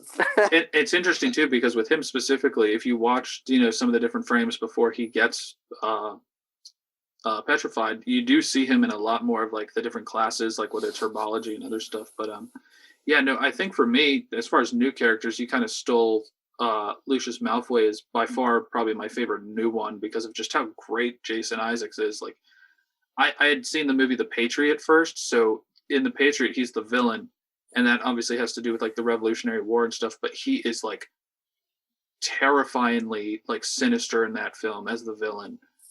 Again, if you haven't seen The Patriot, check it out for Jason Isaacs alone. I know that Mel Gibson's kind of a like, sociopath and a anti-Semite these days, but if you watch it for Jason Isaacs, he's that good in the movie. But so him, and then Arthur Weasley was the other one I really, it's probably because they're both two sides of the same coin in certain ways, but Arthur Weasley, you can tell that almost all the boys' traits, at least, all kind of stem from him. Like you could see a lot of Fred and George in him. It's just like, she's like, your boys took the car to Surrey and back last night. And he's just like, really? How'd it go? And she's like, it's just very bad indeed, boys. What did he say? Diagonally. But yeah, so I think those two. Oh, and I got to shout out again. I think we talked about it briefly, but Professor Sprout gets such limited screen time, but what she actually does in the film, both in the herbology class and behind the scenes, where she actually makes the Mandrake draft to give to all the petrified kids, it's she's great. I adore her character. But yeah, we hit everybody on that one. I think so. All right, Daniel, the next one's coming to you, and this one kind of still with Lucius. Examine your opinions on Lucius's plot and how he used Ginny as the guinea pig to do it, basically. So what are your thoughts on his plot to give Ginny the diary, and she ends up being kind of the one in the end who's doing all this stuff? Let me see. From a story perspective, or from just the movie? Just your opinions. Did it work for you? Was it, I guess, I think we can all say we probably enjoyed Lucius Malfoy as like a character, but did you like the fact that it was Ginny when in the end when they figured out like whose body has been put in the chamber, and it's like, oh, it's Ginny Weasley? And do you think that was done well, or what do you think? Let me see. As far as plots go, so this is purely from a story perspective. As far as plots go, like leaving the plot up into the hands of a preteen girl. Like, see, I could take there's a sense of realism that I don't really get there. Don't get me wrong, it played out mostly how Malfoy wanted to play out. Mm-hmm. If the legendary Harry Potter wasn't there to save the day, then yeah, it would have then it probably would have gone to fruition. But yeah, no, it was. I don't know. It's like I would have liked to have seen something a little more concrete, as story wise. As far as the plan was concerned, it does beg the question: how premeditated was this? Like, I know he puts the diary in her cauldron at Flourish and Blotts, but like, was she specifically who he wanted to put that diary in her cauldron, or was it meant for like Ron or something? Like, I don't know. I liken it to trying to start a fire with a cigarette. It happens, but if you've ever tried to start one with a cigarette, like normally if you're trying to do it on purpose, it takes a lot of work. Right. And whereas and Lucius was there at the school, for parts of it. But he wasn't there watching it, pushing, prodding, adjusting. Like, he kind of just put it in Ginny's cauldron and it's like, hey, let's see where this goes. And, and Dobby's. Well, it is kind of weird too, because before I toss it to Kevin, like it is a Horcrux. Yes, so it has a sort of, ring of power quality to it, where it's addicting and it poisons your soul kind of and your whole personality and everything. So it's like, would a 11-year-old girl been the perfect target for something like that? Somebody who's kind of shy in certain ways, but I don't know, like looking for companionship and stuff. Do you think? What are your thoughts? Say, I would have honestly, I would have thought that that another Slytherin might have been the way to go, because there's someone who not because they would have been able to relate much better to Tom Riddle than Ginny would have, and they probably would have ended up being a better puppet. But not to say that Tom Riddle didn't see Ginny's weaknesses and then start exploiting them. So I don't know. Maybe his idea was that this book is going to be able to net whoever gets a hold of it. Yeah, and, I guess that's how I understand. Might as well be a Weasley. Right. Yeah, because he hates them. Yeah. It is kind of, when you step back a little bit, it seems kind of like one of those, from a practical standpoint, a high risk, high reward situation, I guess is the best way to put it. I was going to say high risk, low reward, but obviously Voldemort coming back is what he wanted in some fashion or another. But it's just very interesting that thought of like, to what if, because I'm all over the place right now, but like in part 1 of Deathly Hallows, just how much the locket was like infecting all of their souls, and they had to like take turns with it, and it was just like heavy on their minds constantly. It's just wild. Yeah. But anyways, take it away, Kevin. Have a Hobbit. Okay, all right, here we go. I was like, as you guys are saying this, I'm like, nope. Here we go. All right, so educate us. the most parallels between 2 books in the series are the 2nd and the 6th, because they go into so much detail about the diary being a Horcrux and other things like that. So at this point, like, we have to remember that Lucius Malfoy was a Death Eater. Mm-hmm. At this point in time, he was a Death Eater. Voldemort actually trusted Lucius with the protection of the diary. Now, Voldemort, who keeps to himself and is very independent, never told any of his servants that he had made Horcruxes. But all he told Lucius was to hold on to it for him, and that it would open the Chamber of Secrets if it went back to Hogwarts. Now, at this point, Lucius thinks that that Voldemort is just gone. Like, he doesn't think he's coming back. He has no plot or plan to bring Voldemort back by getting rid of the diary. He just wanted to get rid of the diary, and he figured he would plant it on Arthur Weasley's daughter to discredit Arthur. That's what Dumbledore explains in the 6th book. So that's the arc of it. And I imagine that Lucius had it like locked up in some safe in his like mansion dungeon thing, so he wasn't around the diary to allow for it to, invade his thoughts like it did Ginny. And also what you have to remember is that Hermione explains this later on in the series too, is that Ginny poured her heart and soul into that diary, giving all of her emotions and things like that. Like, when it's so close to somebody like that, the diary as a Horcrux fuels Tom Riddle, fuels that part of Voldemort's soul that's locked in the diary.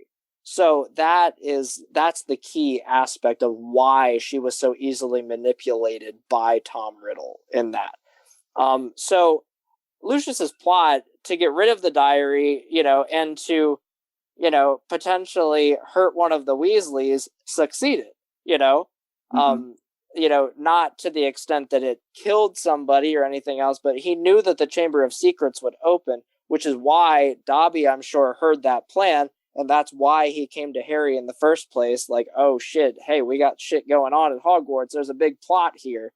So, because that was his master. So that was the whole initial thing about that. Here's a question then to you as well.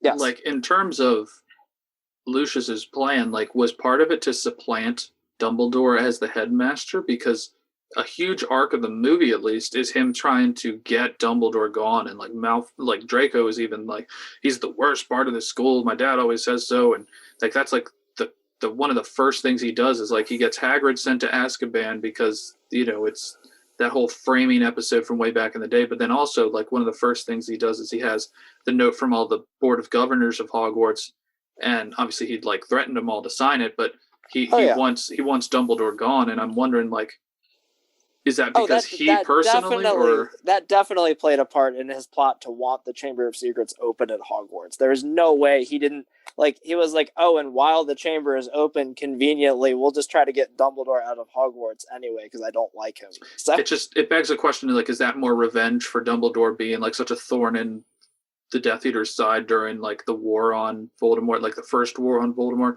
or is it more of an a proactive pursuit to get him gone? So either him or one of his like, close, allies or trustees would then take over.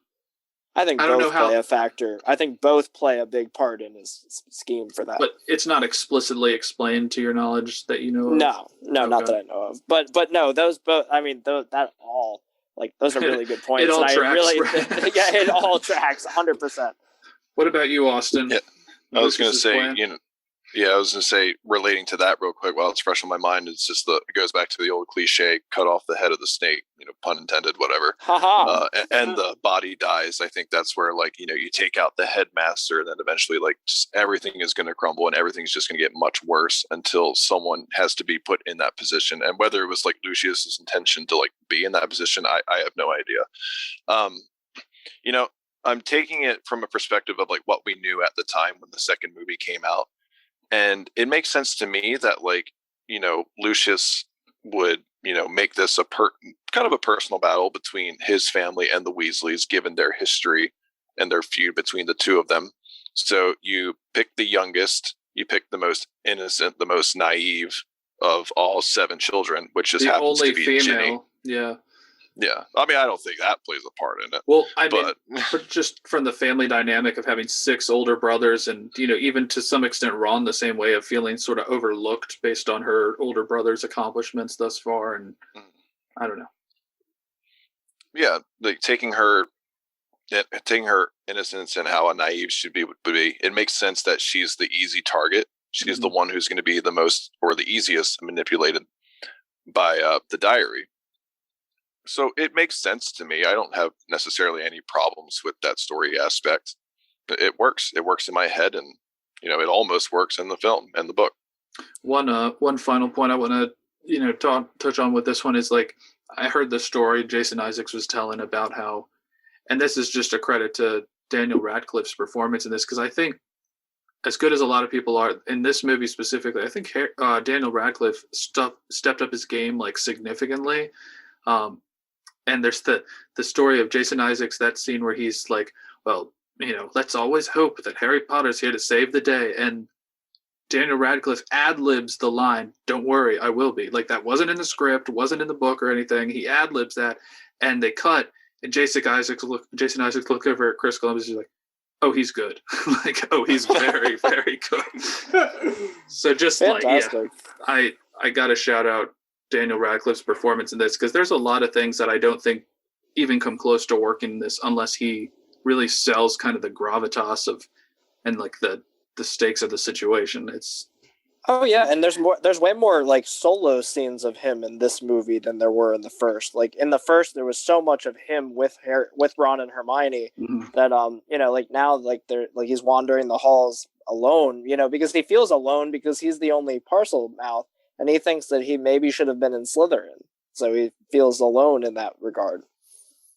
Yeah, and I mean, even just his performance going up against Draco in the duel again is it's so good. It's so quick, and movies will always do this to me where I've kind of grown to like things we're getting Game of Thrones and The Mandalorian and WandaVision and stuff because of the more episodic long form storytelling. So you get so much more time for development into these scenes that if all these books were adapted into season long, 10 episode, hour long each things, just how much more in depth we would have gotten with all the characters and all the scenes. I wish there was almost a chess club equivalent, but for dueling at Hogwarts, Like that would be so cool Yes. to watch these kids, like not even just Harry and Draco, but I'm talking about like everybody from like Seamus and Dean to like Crabbe and Goyle and like all these really tertiary characters. Seeing some of the like Angelina Johnson versus what's the girl's name who Hermione steals the cat hair off of? Gosh. Millicent Bulstrode. Millicent Bulstrode, Slytherin. Yeah, Yes. no, that would. I will say, Well, just relating it back to our first talk about Harry Potter, where Lucius Malfoy and Jason Isaacs, they really give me someone to fear Yes. throughout this series. I said it before, where it's just like the main two villains or antagonists have always, in my opinion, have been Voldemort, and I guess at the tail end it's Bellatrix Lestrange. Mhm. And just their portrayal never really sold me on like the intimidation factor of the two of them. Mhm. But Lucius Malfoy from the get-go is very stoic. He's full of pride, and like that to me is like something that you should fear. Like this guy, Well, because he means screams at business, you and with like through like just very calm demeanor. Like you can tell Yeah. that he wants to like just pick Harry up by his throat and just like choke him to death when like he's sitting there right, like, but it's oh, I remember you lost your diary and all this stuff. He's like, it's not my diary. right, but it's always the characters, in my opinion, that keep their complexion even when they've lost. That have that fear factor, and just like to relate it quickly, it's a tangent. Like that's why like I never fear like anyone from the First Order in the sequel trilogy of Star Wars, is that everyone is just yelling and they're angry when they're not getting their way. It's kind of like their children. Yeah. But like you get characters like Grand Moff Tarkin, or in the case of Harry Potter, Lucius Malfoy, these gentleman characters that have like respect within themselves. It's just like, that's who I fear. This is personal opinion. Calm, cool, and collected sort of evil. And Mhm. there's, oh my gosh, I could go on and on about Lucius, but there's a great like cinematic trick that whoever the director of photography was did perfectly. Yes. He steps forward in Dumbledore's office Mhm. and the light cuts, so it's giving you that like sinister old school sort of Hitchcocky, and like the light is right here on his face, and then he turns to Harry and it's even like more profoundly like that rear window kind of looking view, and it's just it really, if you're not looking for it or not really paying too close attention, it goes right by you, but it does subconsciously really bolster that notion of like, this is not a good guy. He's not here to be nice to you. He might be saying, oh, well, everything's fine now, but he watch out. This guy's not good news kind of thing. I love it. Oh, and last thing, I know we say that a lot on here, but his wand cane. Yes.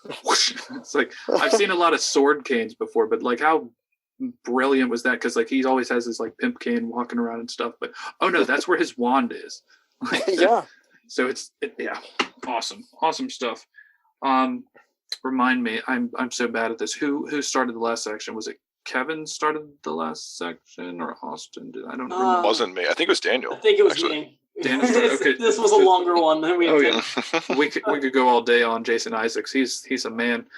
Kevin, Yes. were you happy the heir of Slytherin ended up being Tom Riddle, and what did you think of that whole reveal there at the end? Yes. Well, I loved it. Because it plays into the whole mystique of Voldemort throughout. Like, and then let's see. It's that parallel to the sixth book where you really go into Voldemort's past, and like Dumbledore's talking about how like his years at Hogwarts were I could detect no outward wrongdoing, but there was a series of events from him and this group around that culminated in the opening of the Chamber of Secrets. So I love that that's in there, and when I read it as a kid, I was like, oh shit, that's Voldemort. Like, I mean, I guess it was obvious, but also like it wasn't at first, so Not on first read, no. Yeah, when he puts the I love in the movie how they put the letters in the air, like those fiery letters, and he just like arranges them, and it's like, I am Lord Voldemort, and you're like, oh shit. It's like, so it's just, because I think that's like a direct pull from the book too, and I remember just reading that in the book and just like, what? Like, yes. so Yeah. What about you, Austin? What did you like about him or not like? It makes perfect sense to me. I like films that, like, when they give you like the big realization at the tail end of the movie, that it doesn't really like slap you in the face or make you feel stupid for like not realizing it right away. Because like when you know that Voldemort is the overarching like bad of this series, it's like, okay, Voldemort was destined to be the heir of Slytherin and like destined to do great things. That makes total sense to me. So it wasn't like a huge shock for me. And like I said, I think I saw the movie first. Mm. You're right though, Kevin, that when he's spelling out Tom Marvolo Riddle and it just turns I am Lord Voldemort, I think that's just a great shot. Just for cinematographer purposes, I think it's just wonderful. Like I said, it makes sense. Does anybody else have like some weird visual of in their head of like a really emo Tom Riddle in Hogwarts being like sitting there with his name and like trying to mix up all the letters, be like, what can I be? what can my sinister name be? Voldemort. That's perfect. Oh my god, that's yeah. great. I like that he's the heir of Slytherin isn't a guy who just came out of nowhere and like self-proclaimed like heir of Slytherin, or someone who is like, I can speak Parseltongue, so like obviously I meant to carry out this duty for Salazar Slytherin or Lord Voldemort. No, it makes sense. It's Voldemort. Because you sit there and you're like, well, is it Draco? Well, is it Severus? Like, who could it be? Like, you really have a hard time figuring that out on the first watch. I never, even as a child, thought it was Draco. Like, I guess I was just able to pick that out, where it's just like, there's no way it's going to be Draco. I have more of an impression of Lucius being the heir of Slytherin than true. Draco. Well, of course, I'm much more perceptive as an adult than I was as a 10 or 12-year-old, but it's interesting because, you kind of get that red herring effect with Snape in the first one. It's just like such a pronounced effect that in this one, when they're like, oh, maybe it's Draco, it has to be Draco. It's like, nah, I don't think so. You weren't really spot on with the last one. What do you think, Daniel? Any thoughts on the reveal? Let me see. I like the plot mechanic of like how we're all looking at individual people as the essentially the perpetrator, as the heir, and then it turns out to be more of a thing than a person. And it was just using it was using like someone to get around. But yeah, it was the book. And I liked that. I liked that kind of misdirection. Because you're asking, because it asks you a question, you're trying to answer the question, and then the actual answer is something completely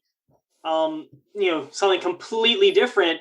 But at the same time, to me, it felt like it made sense. Mm-hmm. Like especially when it became a huge plot, especially became a huge Horcruxes became a huge plot mechanic later on. And so I actually like when I first read it, and then later when I saw it, and I'm like, yes, I accept this. It's like I accept this as a valid answer to the question that the book posed. Well, you touch on a big thing for me too. It's like, they don't realize what the magnitude of the events of this film really are until like 7 part 1, maybe 6 if we're really, really parsing. But I think it was when they're in the tent at one point on the run in Deathly Hallows where they realize, like, wait, was the diary a Horcrux? Wait, how did you kill? Oh, with the basilisk thing? And like it just like all starts. It really starts to snowball from there. But one thing, and I don't know if I'll just kind of open this up to the floor, and of the many random like pockets of the Wizarding World universe that I would love to see explored more is the 4 founders of Gryffindor, like just their dynamic. I would love to see like stories and like whether it's a written Hogwarts book. Yeah, but just like the inception and the adventures of those 4 and like how they came to. I can't imagine they were like best of friends or anything. I think they all just had like tremendous amounts of respect for each other, judging by like how different their opinions were and the way they came about things, especially with Salazar Slytherin, like not wanting to allow Muggleborns in. Like there's a tremendous amount of, potential for stories and stuff I see with that isn't the same kind of played out prequel like a Star Wars prequels or a, Hobbits, where if you've seen Lord of the Rings, if you've seen the original Star Wars trilogy, where those characters end up on some level or another. But that happens. The founding of Hogwarts is like 1,000 or so years old, so that's like what Dark Ages, swords and knights and Templars and like crusades to Jerusalem and stuff like. That would be tremendously interesting. Like you'd have to probably have it on like a huge scale on some level or another, I would think. But yeah, any comments on that? I know that's more just me rambling about stuff I imagine this for as like a D&D adventuring party. Oh yes, like that's exactly how I see them. I'm like, they like that's. I don't want to go too far into the realm of fan fiction, obviously. But I see them as just like being adventurers, making a lot, making all of their gold essentially, like as adventurers, and then just being like, let's open a school. It's like Slytherin's like, and let's not let in Muggleborn. Well, to think that they probably like since they started the school, they probably were the original professors and people teaching their small band of kids at the time and stuff like. Just what that would have looked like and like slowly but surely building the school up and, Slytherin being super sketch all the time. And it's just like, where are you coming from? He's like, oh, nothing. It's like, why were you in the girls' bathroom? It's like, I was in my chamber of secrets. Taking a shit. My Myrtle was moaning. Hey, be fair. His snake didn't kill her for about 1,950 years, something like that. And I don't know. She wasn't in there the whole time. Oh my god. Anyways, fun stuff to think about. But by the way, what was the basilisk like eating down there when it wasn't fish, like opened? Like just like where? Yeah, like, it's just like magic. It's almost like magic. Yeah, no idea. Does it just like hibernate for like 400 years, like or like 60 years? It's a magical beast. Maybe I don't know. Maybe there was like a spell of sustainment on it that could keep it going for. Just like when the chamber's sealed, there's some sort of magical cocoon that just like doesn't exist in the same time or space. I don't know. Yeah, I'm going way out on a limb here. It's the world between worlds. Yeah.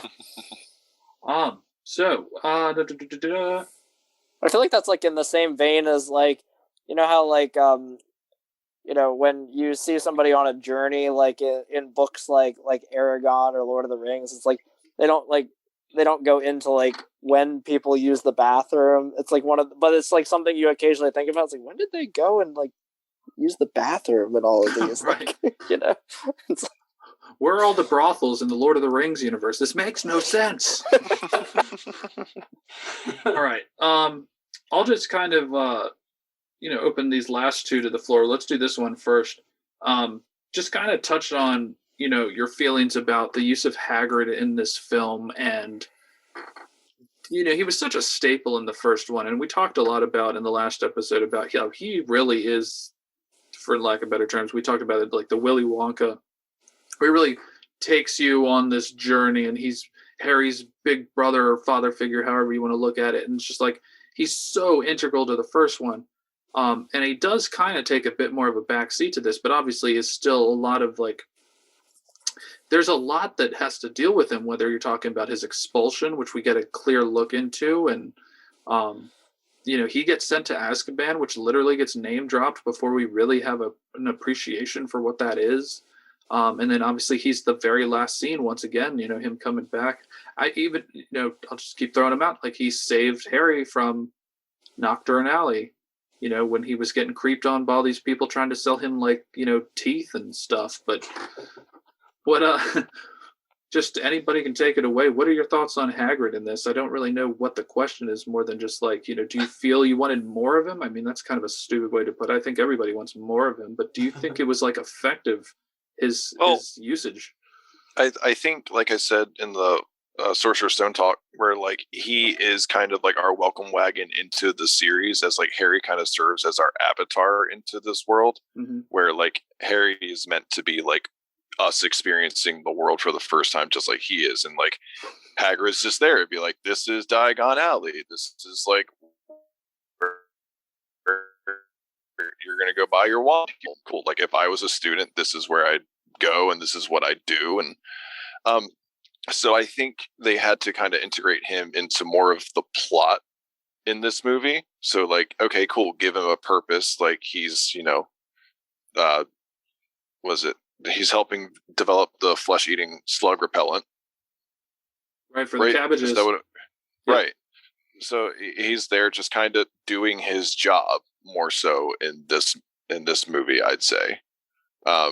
He is kind of there to be like, not necessarily a mentor, but like a helping hand, a guiding hand with, if you want answers, follow the spiders.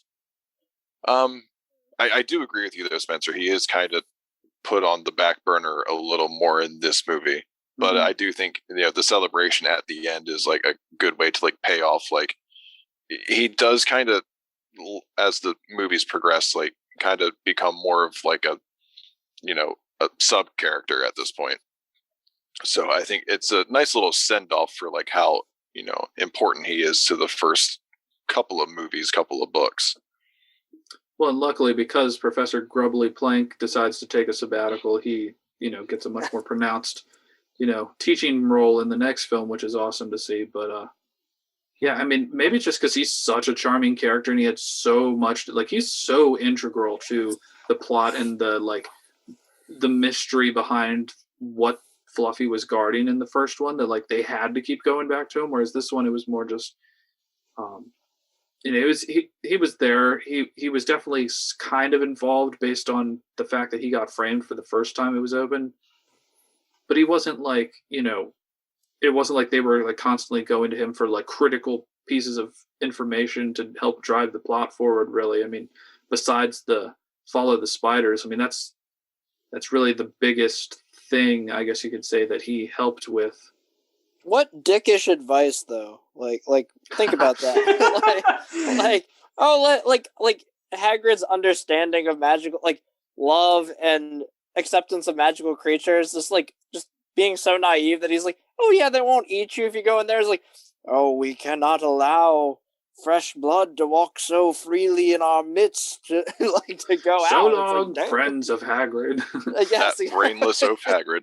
If Hagrid ever gets out of Azkaban, I'll kill him. Yes. Oh my God. Ron threatens to kill a lot of people. By the way, he's kind of like the Bruiser. He just, he doesn't have the people skills. He's like, I'm going to kill Hagrid, and he's like, Harry, if we die for them, I'm going to kill you in the last movie. Wait, there's a whole theory that Ron was like a Death Eater or something like that. So no. What about you, Daniel? What do you think about Hagrid? Well, you kind of said earlier, I would have liked to have seen it more, if only to enhance the effect. One of the last scenes is of him coming back, coming back from Azkaban, and the warm welcome that he gets. And to me, I wish that they had shown more of him, a little bit more of him in the movie, so that they could have emphasized that particular scene. I mean, trying to alter the timeline of the movie, or not timeline, but how much time is spent on the character in the movie, just so that you can get one scene to work really well. I know that's kind of... No, I agree, though, because it's very strange, because after all these years, I'll still watch that final scene, and even with all these criticisms that I have of his time allotment and stuff like that, and it still kind of brings a tear to the eye. I'm very empathetic, and especially in my old age, I'm sitting here I'll definitely get watery eyes at certain scenes that maybe I didn't used to, just because they make you feel so good.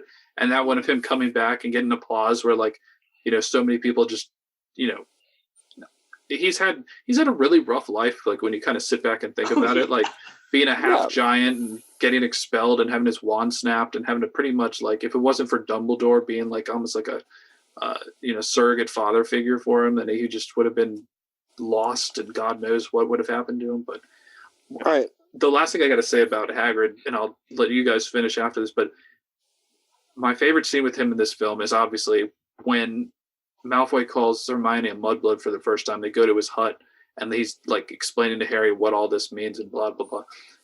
And he just like takes Hermione's hand. He's like, "Don't you think about it for a minute?"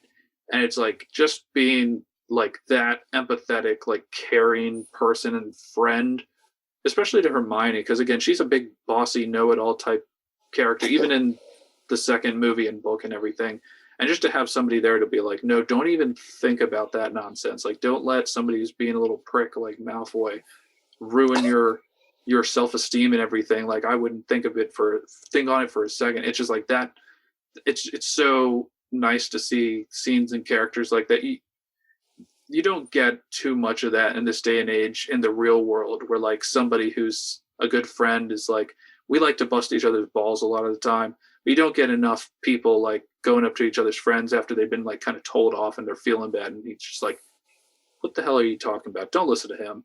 You're fantastic. Yeah. Like, and you are worth way more than that person. Like, I think the world could learn a lot from that. But I got to say, just real quick. I'm trying to not make myself sound good here, but I'm actually really glad I'm not the only one who tears up at the end. This is actually my first watch where I did, and like movies don't make me cry all that often.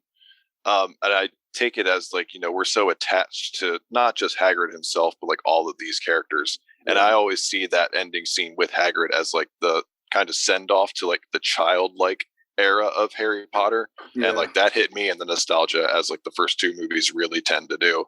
Where it's just like, I feel like a kid again celebrating this. When they're boarding the train at the end of the first one too, and he gives them the like picture book of like, yeah. I never expected to cry at that scene, but here I am. I cried. I really did. Dude, my wife will like just roast me notoriously anytime I get happy tears. And it happened. We just recently rewatched all 4 Toy Story movies, and dude, those bring up tears. Like. When they're all about to get incinerated at the end of the third one, I'm like, I cried. She immediately just like looks over and Bea starts laughing. But I think what also makes that scene so emotional too is John Williams' score, just like ba ba ba. Oh man, the way it kind of rises and like, falls. Oh yes, man, I'm just like, so oh good. My god, the feels. Yeah. Well, and just even in like a really messed up way, it's like the final scene of this is where they're panning out of the Great Hall and you see the back end of the professors, and it's the last time you see Richard Harris in. Oh yeah. This, and it's just on a meta level, it's just like, oh man. That's why I say it really is like the end of an era for Harry Potter, just like the Chris Columbus era. Well, we all 100%. Grow up so much after that film. Like, stuff gets dark, things change around a lot quicker. It becomes a lot more about like the really evil parts of the universe. Like, again, we talked about it briefly, but like these are the 2 movies where I can show these to my kids, not just random kids. I can show them to my kids. Hey, Dad, look at this movie. Hey, just kids, like, let's all watch Harry Potter together. Blasting my sound bar out the window. Listen to this. But yeah, I mean, like these 2 are like so family friendly, and then Prisoner of Azkaban is a lot more like there is a little bit more, or there is a little bit of spectacle to it, but it's very, very dialogue driven and like situationally kind of like serious, I guess, in certain ways, and it kind of flip flops back and forth for the rest. But specifically, the third one is awfully serious, like Sirius Black. Awfully serious Black. Oh, that could be misinterpreted. Let's scratch that. God. We welcome everybody. No. Yeah, I mean, it really is like these are your kind of. I guess if you go to like a beer tasting or like a whiskey tasting, like this is like the first one they give you and you're like, and it's like the first one on your palate and you really like it and everything. And then you get a bunch of different flavors after that. And, some are better than others, but this one really, and I get why some people might have problems with this one, especially in terms of the Deus Ex Machina that are just rampant, and some of the I wouldn't necessarily even call it overacting, but some of the just like the jokiness, how we talked about in the last one, the tones were very well balanced. This one kind of like boosted the comedy a little bit more than it maybe needed to at times. But having said that, I really can't imagine a more kind of flawless transition into this universe, especially coming off the heels of the first one, which is just iconic after iconic after iconic scene, just like back to back to back. And this one has its own fair share, but it does build on the lore. You get a couple new characters, you get some different dynamics that are introduced, but it's really like, I'd almost call it like movie 1B, like, because it really feels like you go from 1 to 2 and they're of the same exact kind of vision, obviously, because it's the same director and everything. But then, once we get into 3, then we start experimenting with like, okay, different parts of the universe, tons of more characters. And it's only because we have those first 2, I think, that we can really appreciate, where it all starts to go and how everything was set up in those 2. So I guess I will consider that my gush section for this episode. But yeah. Go ahead, Daniel. Austin, you take this part because you introduce it better than I do. Oh, where we just kind of gushed for a little bit about the movie for a couple minutes. Oh yeah, just irrational love for it.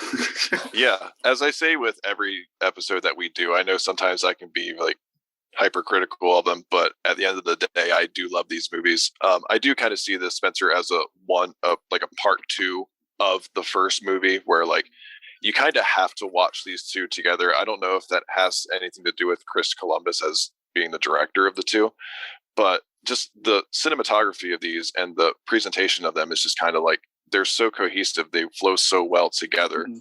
And the world is so similar between the 2 of them. It's kind of like, I'm watching just an extended cut essentially of Sorcerer's Stone at this point, even though with an entirely different subplot going on. At the end of the day, it's a lot like how I feel about the first movie, where it's all about the magic. It's all about the fun. It's all about discovery of the world. And it's still kind of, like secluded to like just Hogwarts and like certain parts of the world, especially like Diagon Alley bits. Mm-hmm. And, the only real new location we get is, I guess, the Burrow for the most part. Nocturne, the Burrow, the Chamber of Secrets, if you want to be like really uber specific. And if you're being super specific, the Whomping Willow Yard and the greenhouses. I guess, but it's like, I feel like those are like more like set pieces more than so like new locations. Agreed. Either way, I need to gush. It's a middle of like the tier list for me. Mm-hmm. It's not my favorite. It's definitely not my least favorite. It's just right in the middle as far as like how I would rank my movies. I think it's like 4th or 5th on my list, and it sits very comfortably there. I have my complaints, but they do not outnumber the amount of praises that I have for this movie. I watched it yesterday, and I will watch it again today. I'd watch it tomorrow. Yeah, and I say that just about the series in general. It's like you watch all 8 movies through, like in however long it takes you.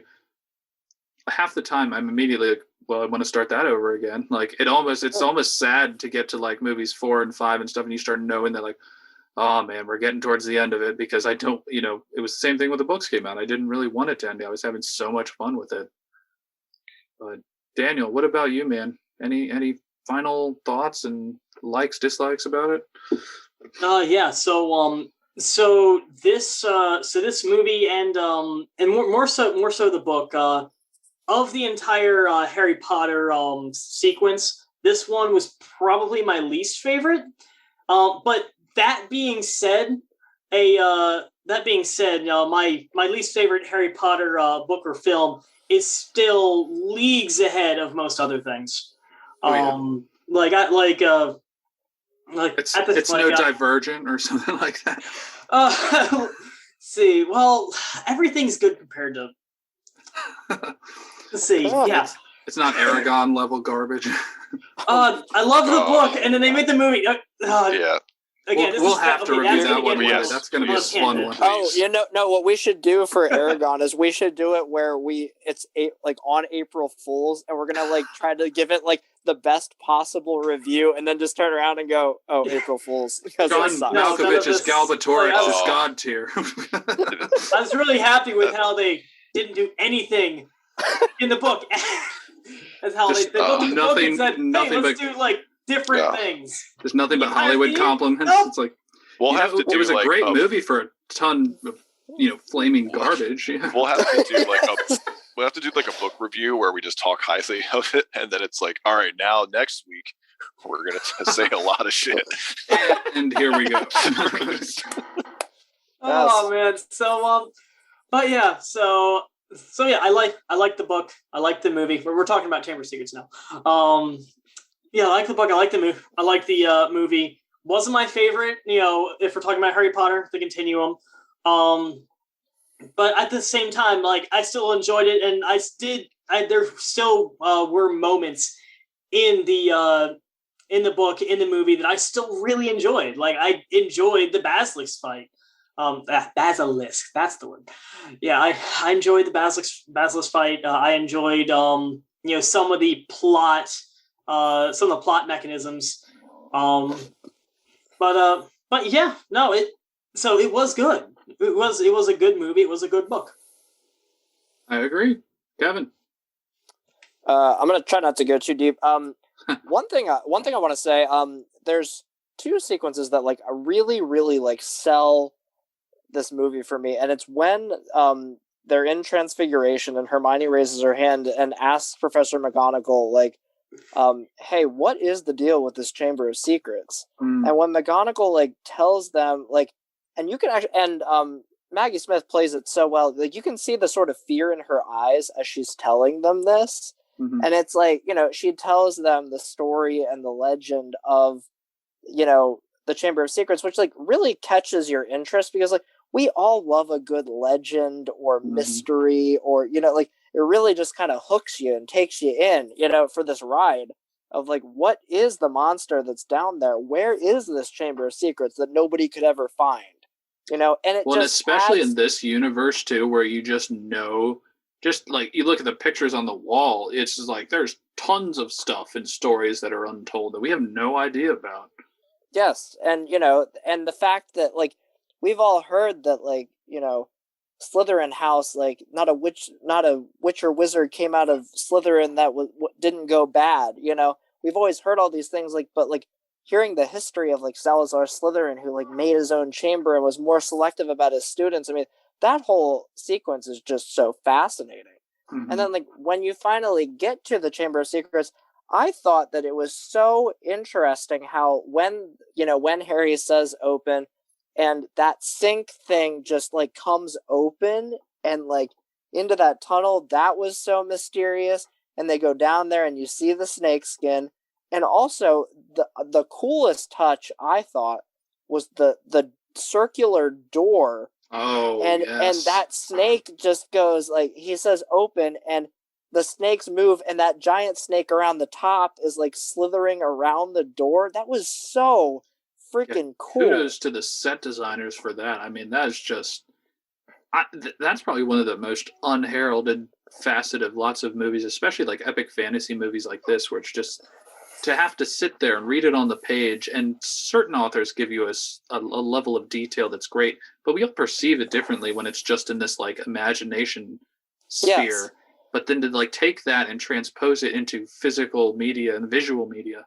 Yeah, I mean, yeah, the progression, like you said, the sink to the snakeskin to the door, and then to like the whole bust of Salazar Slytherin with the mouth that opened, like then the serpents that are all lining that hall, like that's so fascinating as well. So like that, the whole Chamber of Secrets, like they really delivered on that, which was great. And then and culminating in that great sequence, I'll say one thing on the Hagrid thing, like the original question there was just like, it's all about reconciliation. He had that shame that he got expelled as a kid and like Harry basically cleared his name, and that's everything to him. So when he comes back in the Great Hall, it's that, bonding between them and that whole applause. And yes, like you touched on it so great, like as they pan away and it is that last shot that you'll see of Richard Harris as Dumbledore. It's just like, it fucking hits you in the feels and like just so yeah. So for me, it's my second favorite, just more so because of the nostalgia factor. Like, there were some of the movies that did better things in other places, and there's certainly some plot holes. I mean, 6 months of making this polyjuice potion only to find like out complete shit is pretty, but where are we at? But I still love it, and it's great. It's Harry Potter, and it's everything we could have, I think, hoped for a cinematic movie based on this book. So yeah, it's interesting. I don't think we really even brought up the polyjuice potion. We talked about it a couple weeks ago, maybe, but like, I just so lukewarm on that. Like that just, when I watch this movie, that's just a scene that happens kind of thing. Like the funniest part about that entire scene was that, Crab and Goyle come out of the hall with like tons of food, and they're just their fat asses see floating muffins. They're like, oh yeah, but they don't even like add it to the stack and keep going. They just like, oh. It's like, well, that was easy. Right. How thick could you get? Thick with 2 C's. That's 3 at that point. Like the episode of Cartman at Fat Camp. Oh my god! You need a friend, a chocolate friend, and he's only $5. Well, I was gonna say, I think that's pretty much a wrap. Yeah, no, definitely. Yeah. Thank you all for joining us so much. If you don't mind, please give us a like and a subscribe on YouTube. And thanks again, Daniel and Kevin and Austin, for joining us. It's been another very eye-opening and deep dive into these movies. Again, I can't get over how much I enjoy just these nuanced, deep conversations. And we're not always going to agree on every single point, but I love hearing other people's perspectives. So if you have anything you want to comment, just share, comment, like, all that good stuff. We will get back to you as soon as we know what our programming for the next week looks like. But stay tuned, and thanks again, everybody. We'll see you next time. See you later. Bye.